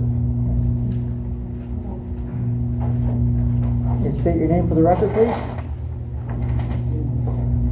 Good evening, Mr. Chairman, members of the Commission. I'm Marcus LaDuca. I'm a resident of East Roseville. I've lived in Roseville for 15 years, and as of the beginning of this week, I've owned and operated a business on Douglas Boulevard for 27 years. I have operated my law office, and I've been representing projects in the City of Roseville starting in 1990.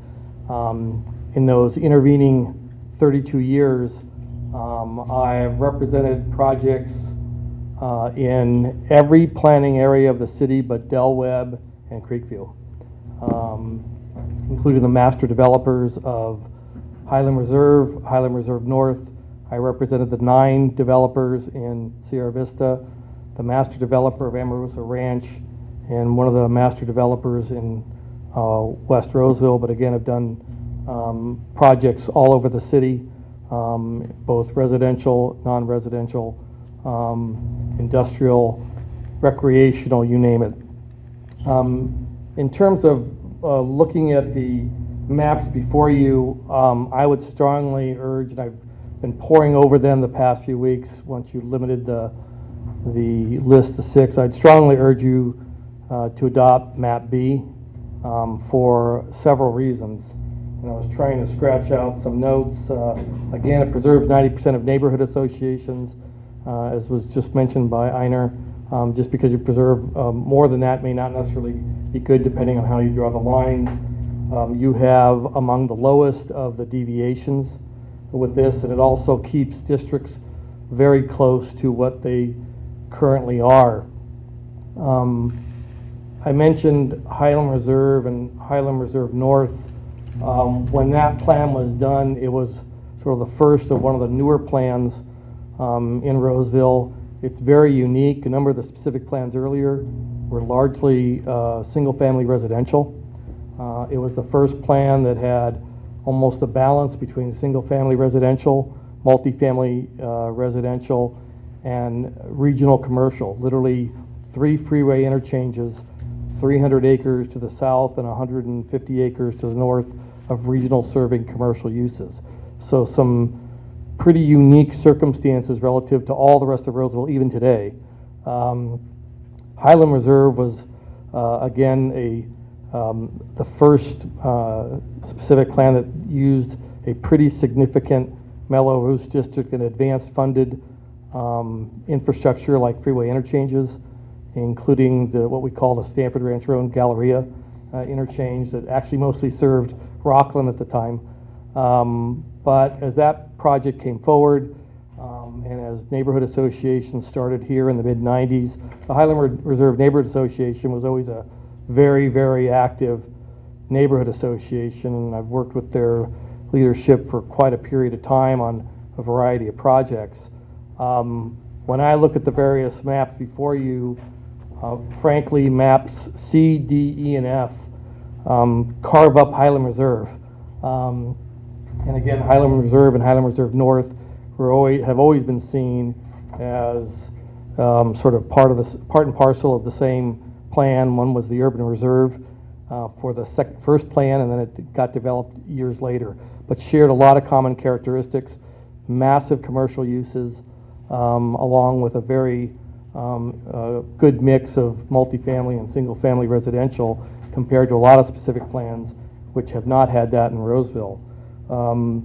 Again, map A, again, not only looking at some of the comments that you've received relative to impacts on Del Webb, but the deviation in that one is 50% greater than map B. And again, when I looked at that map, I saw that it cuts the Quail Glen area in half, divides up the Blue Oaks neighborhood, and separates Campus Oak from the adjacent Pleasant Grove neighborhood and half of Quail Glen. It just seems rather arbitrary.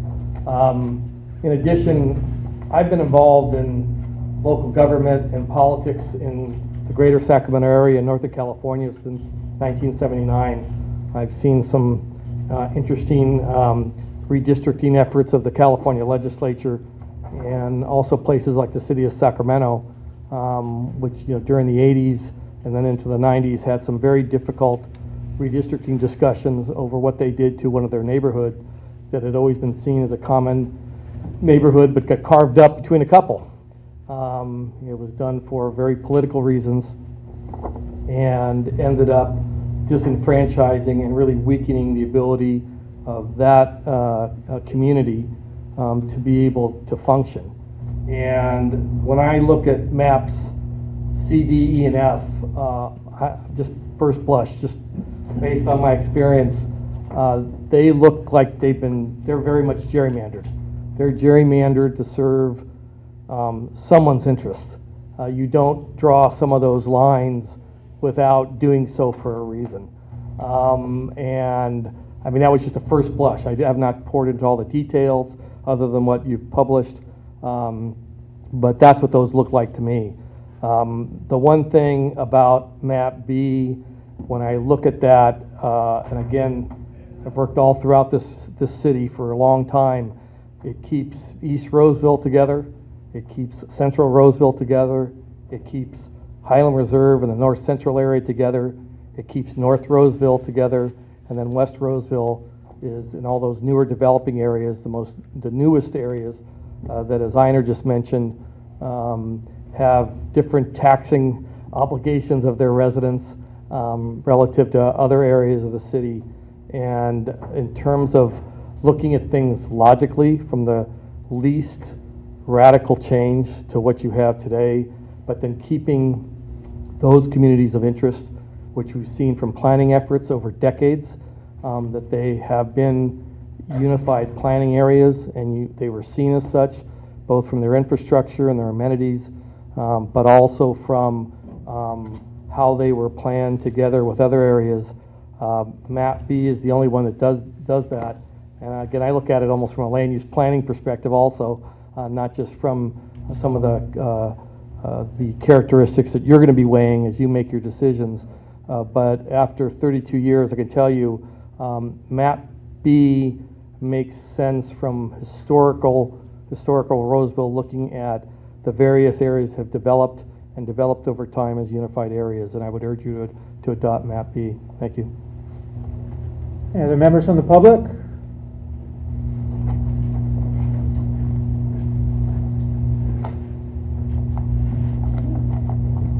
Nope, you're good.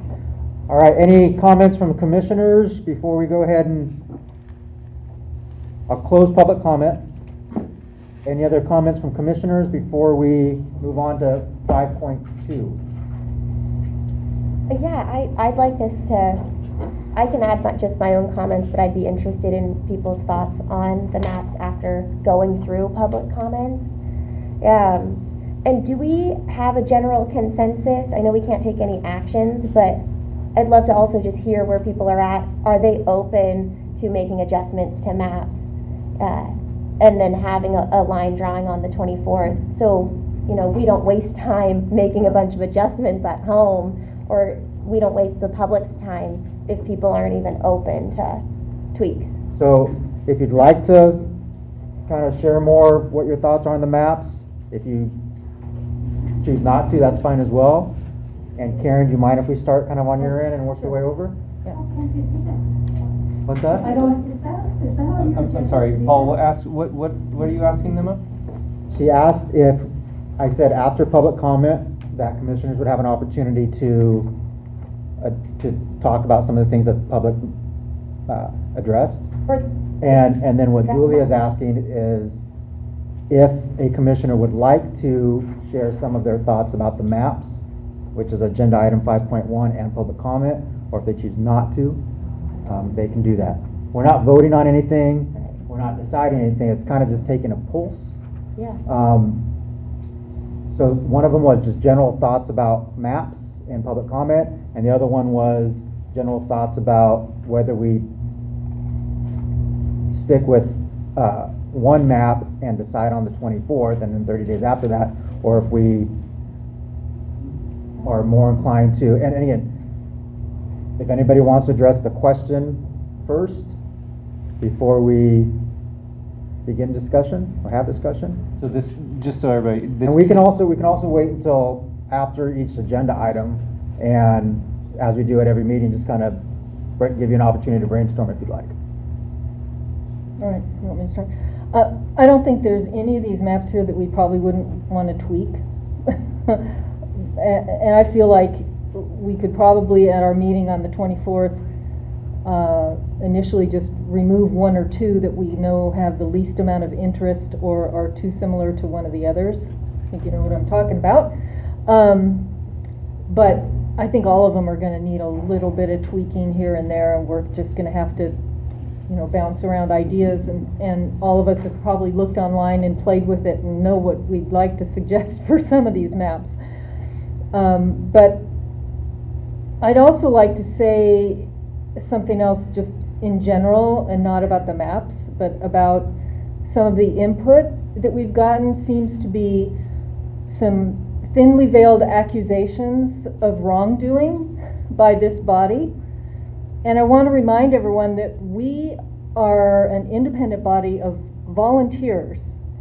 And we're here to look for specific input on maps that are going to help us make the best decision and with our collective ability. So if anyone really thinks that we have a political agenda here in this body, I'd really like to understand the specifics, because I don't feel like there's gerrymandering, and I think at the last meeting somebody said shenanigans. So no decisions have been made yet. We're collecting information. We'd like some valuable information, not opinions that are non-specific or insinuations. That's all I have to say. Jeff? Well, I'll address Commissioner Sweeney's question first, and that is, I'm open to either option. Part of this process is so that we can synthesize public comment and come to our own decision. What I have heard thus far doesn't really drive me to tinkering a huge amount, based on what I've heard from the public. I've heard a lot of consideration for maps that have been published and why the public feels that they should be supported one way or another, or not supported one way or another. So that synthesis is going to continue for the rest of our calendar here.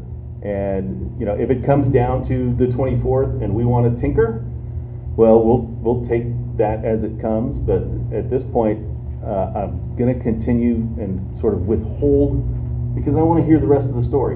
We haven't heard the whole story yet, and I don't think us coming to a decision right now about what we want to do on the 24th should have. We still have more to hear.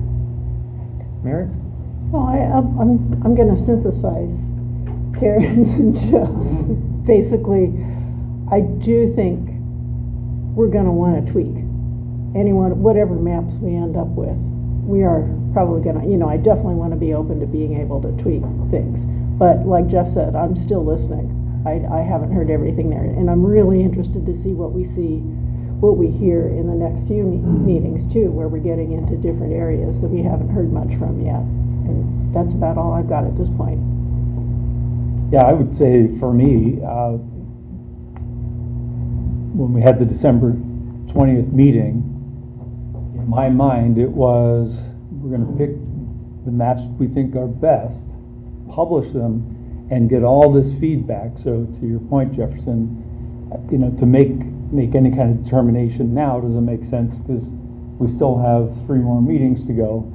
But it's a matter of taking all this comment in. And I really think that, I was expecting on the 24th that we would make tweaks specific to what we're hearing, or at least have the opportunity to make tweaks based on what we're hearing and the discussion from everything that we've learned from the public since these maps were published and what we've heard over the 6 meetings. So I'm fully prepared on the 24th to do that, and if it means we have to bump out the date, then I think so be it. Fortunately, we have the ability to do it. It'd be nice if we didn't have to, I guess, but I think we should take that time. It is an important enough process. I'd also like to tag on to Karen's comment about if there is something specific that people feel that we are or aren't doing with the tweaking of maps, or having tweaked these maps a certain way, let us know, because I feel strongly that we are not to be doing that, and I feel strongly we haven't done that. So please be specific in those comments if you can, so we can address them. Holly? Yes. So I feel like I still need to hear from the other half of the community.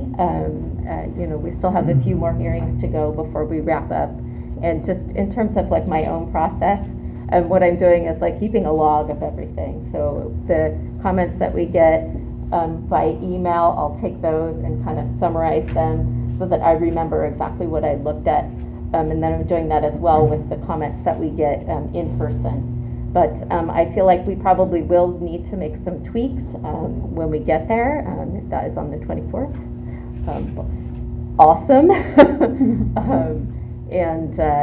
I think I was expecting us to be able to do that with whatever map we come up with, or group of maps, when we start narrowing it down. So and thank you everybody for coming today. I appreciate you being here.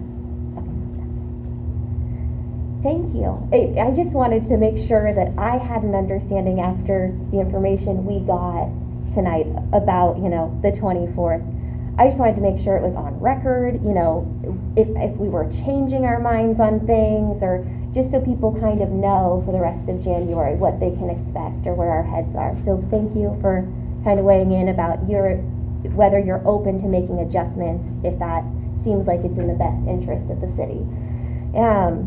I am open to making adjustments as well. I hope that, I do get a bit nervous that on the 24th, we're going to start all saying like, okay, I think if we, because we were told some adjustments to maps weren't possible. And so then that opens up the whack-a-mole of like, okay, well, could we explore adding this zone too? So maybe for the next meeting, I have ideas of how I'd like to adjust it, and maybe I'll submit in writing as a public comment, or I don't know, from a process standpoint, I feel most comfortable giving the public as much time with potential scenarios as possible in case someone in the public has a better idea to get at what I'm saying. So I don't know, maybe I'll just submit written. Or screenshots, like, you know, if you have, I know you can't save it, but if it's Yeah, on your screen, take a you screenshot. lose something, screenshot it and send it to. Yeah, and then it's part of the public record, and then people can start. So that's what I'll do, and then hopefully that'll help get the public some glimpses at what I'm thinking. I'm, especially based on public comment, none of the maps have been blowing anyone's socks off. So I fully expect that we're gonna have to tweak some of them. But I don't think we're gonna have to tweak a whole lot. I think, I want the additional comments, I wanna have them all, so that I can base on everyone's thoughts, put them all together, and see which map works the best in how we tweak it to get it so that everyone is on board with what's going on. So I appreciate you guys coming out and giving your 2 cents worth. So it's important, because that's what's going to drive the decision on the 24th. Yeah, I guess I'm definitely open to the opportunity of tweaking the maps. I think it's a little bit disingenuous to everybody, the public and us. I mean, we've assumed that we could do that. So I think to say, oh, you can't, you know, 3 public meetings into this, or 3 of this traveling roadshow anyway. So I wish we didn't have to. I wish one of the maps was perfect and okay, we pick that one and go with it. But it doesn't look like that's quite where we're at.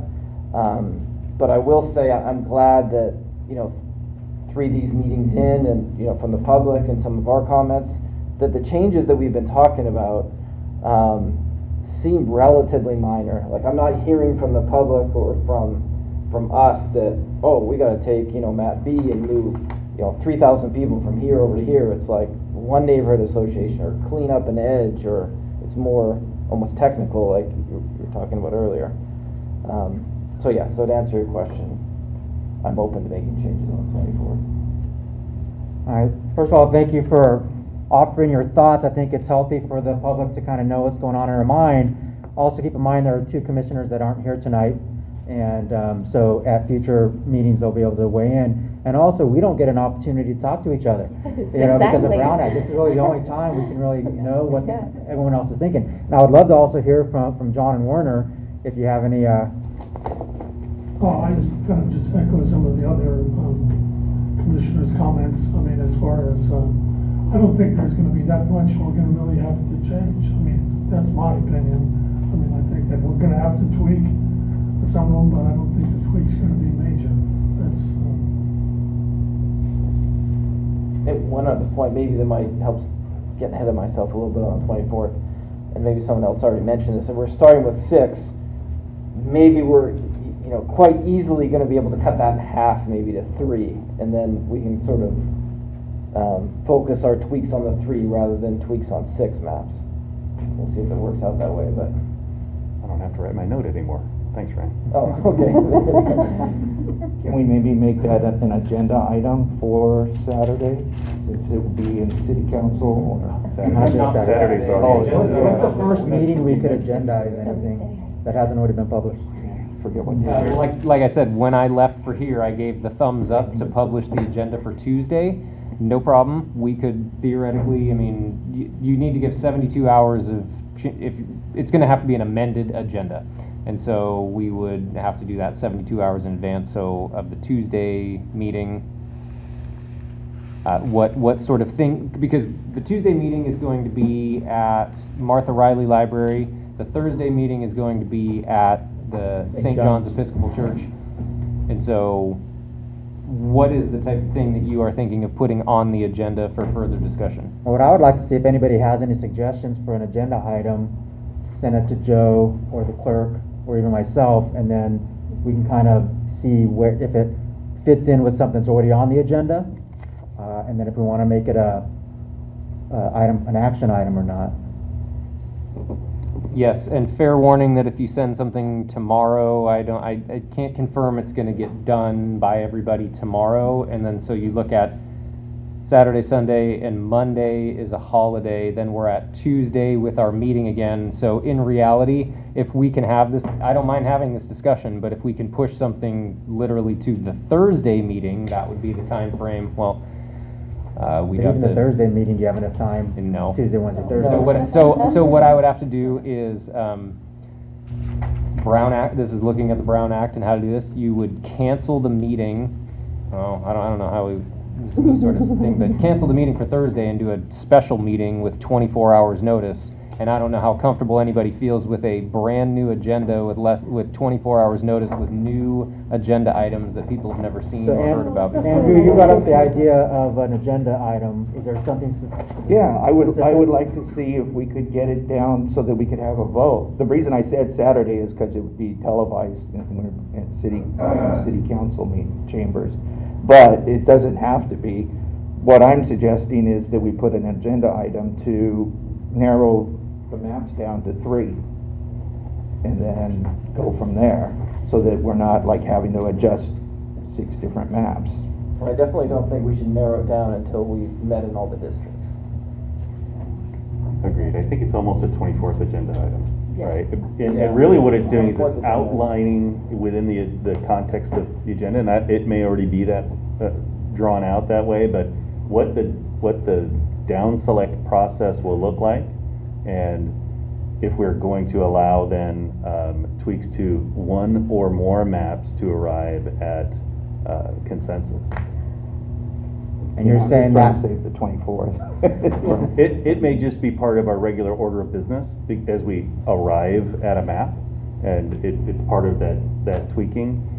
It would, I think, behoove us to tell the public how we're going to get there in advance if we can. This is where we're going to vote down to 2 or 3 maps, and those 2 or 3 maps will be eligible for adjustment. It's going to be our That's process. something to consider too, because I know Joe has talked about how we would have ballots to choose what map we favor, whereas it might be a better approach for us to start eliminating maps rather than voting for maps to start with.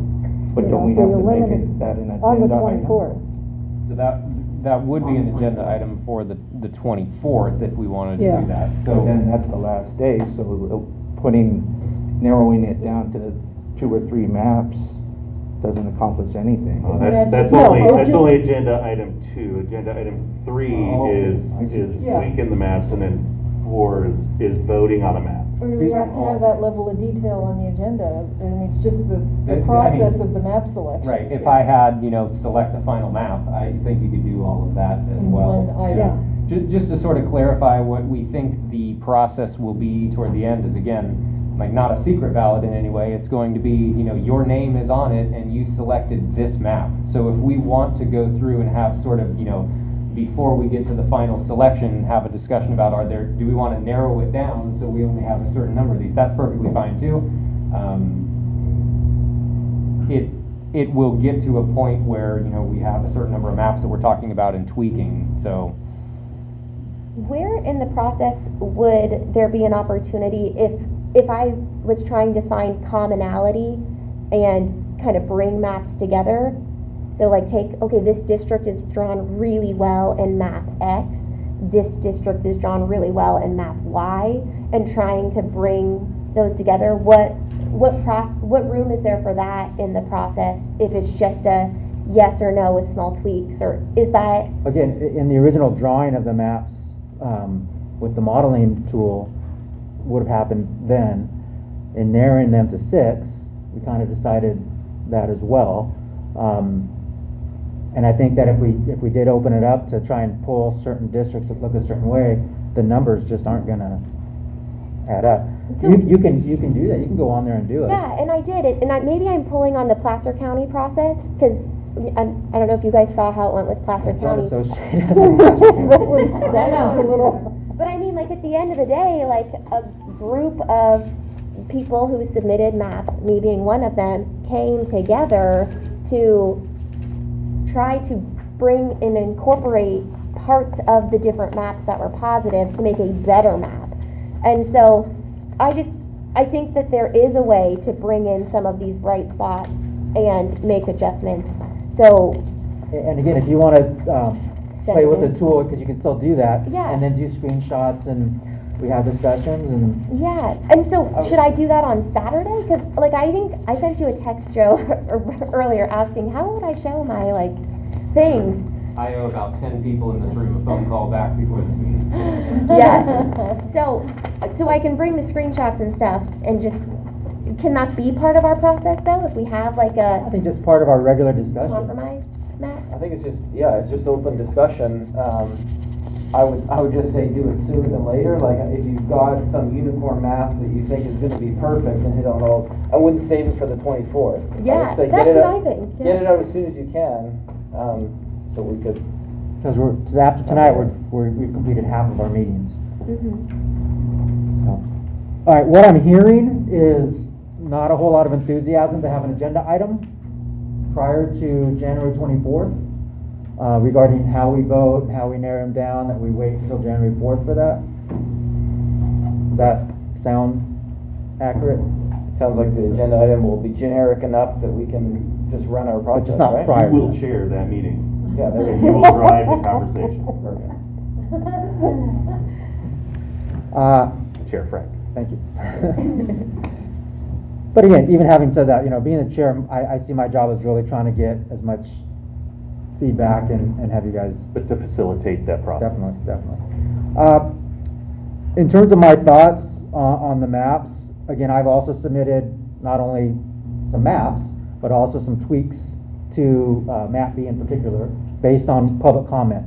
So where does the Sierra View Neighborhood Association go?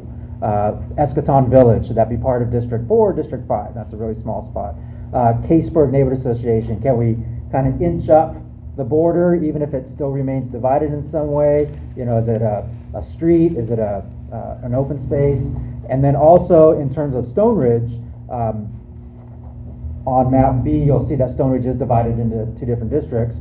If we're going to move Sierra Vista into District 3, does that mean we need to kind of move Stone Ridge into District 3 a little bit more as well? And my thought was along Miners Ravine, right above Olympus Point, that might be a place to do that. And again, in our Stone Ridge Neighborhood Association meeting, we were kind of split, not in a bad way, but just, some people said we want to stay intact, and others said, it's okay to be split, and that's not a disadvantage. So that's why some of the maps, have neighborhood associations split, in my view. That's good information. Sorry to interrupt. That's good information. If there's a particular neighborhood that we're concerned that we're splitting them, but they themselves think it's advantageous to be split, then what are we? And I wouldn't say they thought it was advantageous. I think at least equal. It was Yeah. you go either way, and everyone's going to be fine. Still get a vote. All right, this is for information only. No action is required, so we can move on to item number 5.2. All right. Item number 5.2. Hi, everybody. Joe Mandel from the City Attorney's Office. This item is really more to gather community of interest public testimony. I know we've had a lot of discussion already about the maps, and I would encourage there to be more at this item. That was sort of what this was for, to talk about the 6 draft maps, as well as receive community of interest public testimony. There's a form available in the back of the room that looks like this, and it's also available online, and I would encourage anybody to fill it out and send it in whenever you want. This is sort of our community of interest questionnaire, as well as there's a question on here: which draft map do you think best serves the interests of the residents of the City of Roseville? And then you can select draft map A, B, C, D, E, F. And then please describe what you do or do not like about the draft maps that you selected above. When these are submitted, they come into the clerk's office, and the clerk's office then submits them to the rest of the commission, and they're also available here at the back of the table as well as on our website. The form also asks, in addition to which map do you like best, or do you think best serves the interests of the residents of City of Roseville. There's also what is a community of interest and talking about documenting your community of interest. So I want to talk about that real quick. A community of interest is a group of people in the same geographically definable area who share common social or economic interests, and some examples of communities of interest are senior citizens, college students living near a campus, not necessarily applicable, people who live downtown or in a neighborhood, residents who share a common language, and people that use the same transportation systems. So on this form, if you're interested in filling this out, some of the questions: what are the common interests in your community, and please describe how they're important. Explain the geographical location of your community of interest and what are the physical boundaries. What is your reason your community of interest should be considered in the redistricting process, and describe how that process could have an impact on your community. So this item is really more just to receive public testimony from anybody that wants to come up and talk about any one of these, and also let everyone know that these are available for you to comment on, as well as we're here to receive any other comments you may have about any of the draft maps. And so that's the end of my presentation for this item. Back to you, Chair. So commissioners, do you have any questions on Joe's presentation before I open it up to public comment? Seeing none, does anybody want to comment, or if anybody has a community of interest that we haven't already heard from or had the form filled out, that given some of the examples that Joe mentioned, would like to present it? I don't have a comment on that, but I would like to support your offer of tweaking any of these maps to find the best map possible. If you want to go to the microphone. Sure. I just wanted, Lisa Larkin, I just wanted to agree with all of you. I appreciate your consideration of tweaking the maps. I think they should be tweaked. All of them, you know, I like the idea of narrowing it down to maybe 3 maps, making tweaks to those to make them better. It's a map for 10 years that we're gonna have to live with. So if you can make it better and make it fit more people's needs, I agree with that, and I think you should do that. So I appreciate you guys considering that. Thank you. Are there any questions about or comments about communities of interest? And again, if commissioners hear from people outside of our meetings about a community of interest, please make sure you share it with us so we can consider that. Closed public comment. Again, this was for information only, no action required. We'll move on to item 5.3. Item 5.3 is going to be real quick. This is just to talk about the upcoming meeting schedule, which obviously is going to potentially change after our discussion tonight. But going back to this slide, again, just to point out, January 13th tonight, and we're at Shelito Pool. Saturday at the Civic Center at 2 p.m. Tuesday, Martha Riley Library at 6 p.m. Then next Thursday, January 20th at St. John's Episcopal Church at 6 p.m. And then the following Monday is our January 24th meeting for what theoretically was going to be final adoption, but may or may not be at that meeting. So if anyone has comments, questions, any ideas for anything, just wanted to talk about, that's the upcoming meeting schedule for everybody to know about. Any questions or comments from commissioners regarding Joe's presentation? I do have a question, Joe. If Placer County winds up following what Sacramento County did regarding closing boards and commission meetings, how would we get that information out to folks? I know that it will be, this is a discussion that's going on at the city right now, so Brian, are you in this room? Brian? How would we blast out that information if we were to switch to, going from in-person meetings to something virtual? I think it's relatively simple for your logistical aspect, but talk to me about. It would be. I mean, we would use all the materials that we have available, social media, and our electronic newsletter would probably be the easiest ones. There would not be enough time to send it, a mailer to every household in that time frame. So we would just do our best and use a shotgun approach and try to hit everybody we can. But given the short amount of time, that this change would be made, that would be difficult to reach as many people as we probably would want. And we wouldn't be able to go virtual on the Martha Riley or the St. John's. So I can answer that. So this goes back to the AB 361 Brown Act changes and our ability to accept remote telephonic public comment. That's all we're allowing right now. So if we wanted to go fully virtual, we would have to pass another AB 361 resolution that allows not only remote telephonic public comment, but now switches it and goes completely virtual, such that all of us are virtual and everyone else is virtual, and just literally we're all online handling it that way. So can't do that at the Saturday meeting because that's less than 72 hours notice. Your Tuesday meeting, maybe. Thursday could be the first sort of meeting that we talk about that, but that's just internal with the Redistricting Commission. If Placer County makes a change, then like Brian said, that's going to be, everyone's going to be trying to get that information out to you, and I'll certainly get it out to everybody. Luckily, we have a lot of the same participants, that are participating in each one of these meetings, so we can get that information out to them as well, but really we're trying to get it as up-to-date information out to everybody as possible. I understand it's a little bit awkward for us all to be meeting in person sometimes. I'll open it up to public comment. Any comments regarding our future redistricting meetings schedule? Seeing none, again, information only, no action required. Can I, before we move on, just real quick, as we look toward, we've been sort of publishing to everybody the entire time that the final map adoption date is going to happen on January 24th.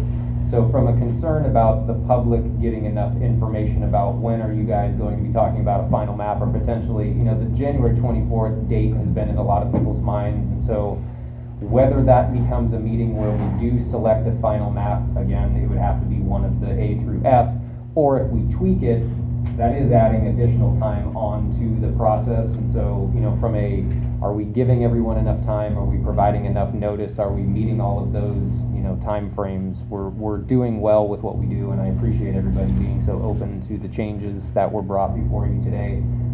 Somewhat awkward for me to have to deliver it to you as well, so I appreciate it. And I know that's hard for you to have to have to do that, so we appreciate that. Closing comments from anybody? Okay.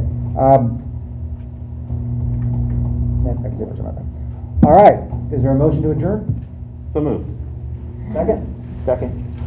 All in favor say aye. Aye. Mr. Chairman, the person who made a motion to adjourn is having a special day. Is that a reference to a birthday or a mitzvah, or what do we have? If you sing, I will run. We kind of hang out after these meetings, so if maybe you didn't want to come up and publicly speak, feel free to chat with us after the meeting. We can go over the maps a little bit and talk too. And also, just so you know, the clock is 15 minutes slow.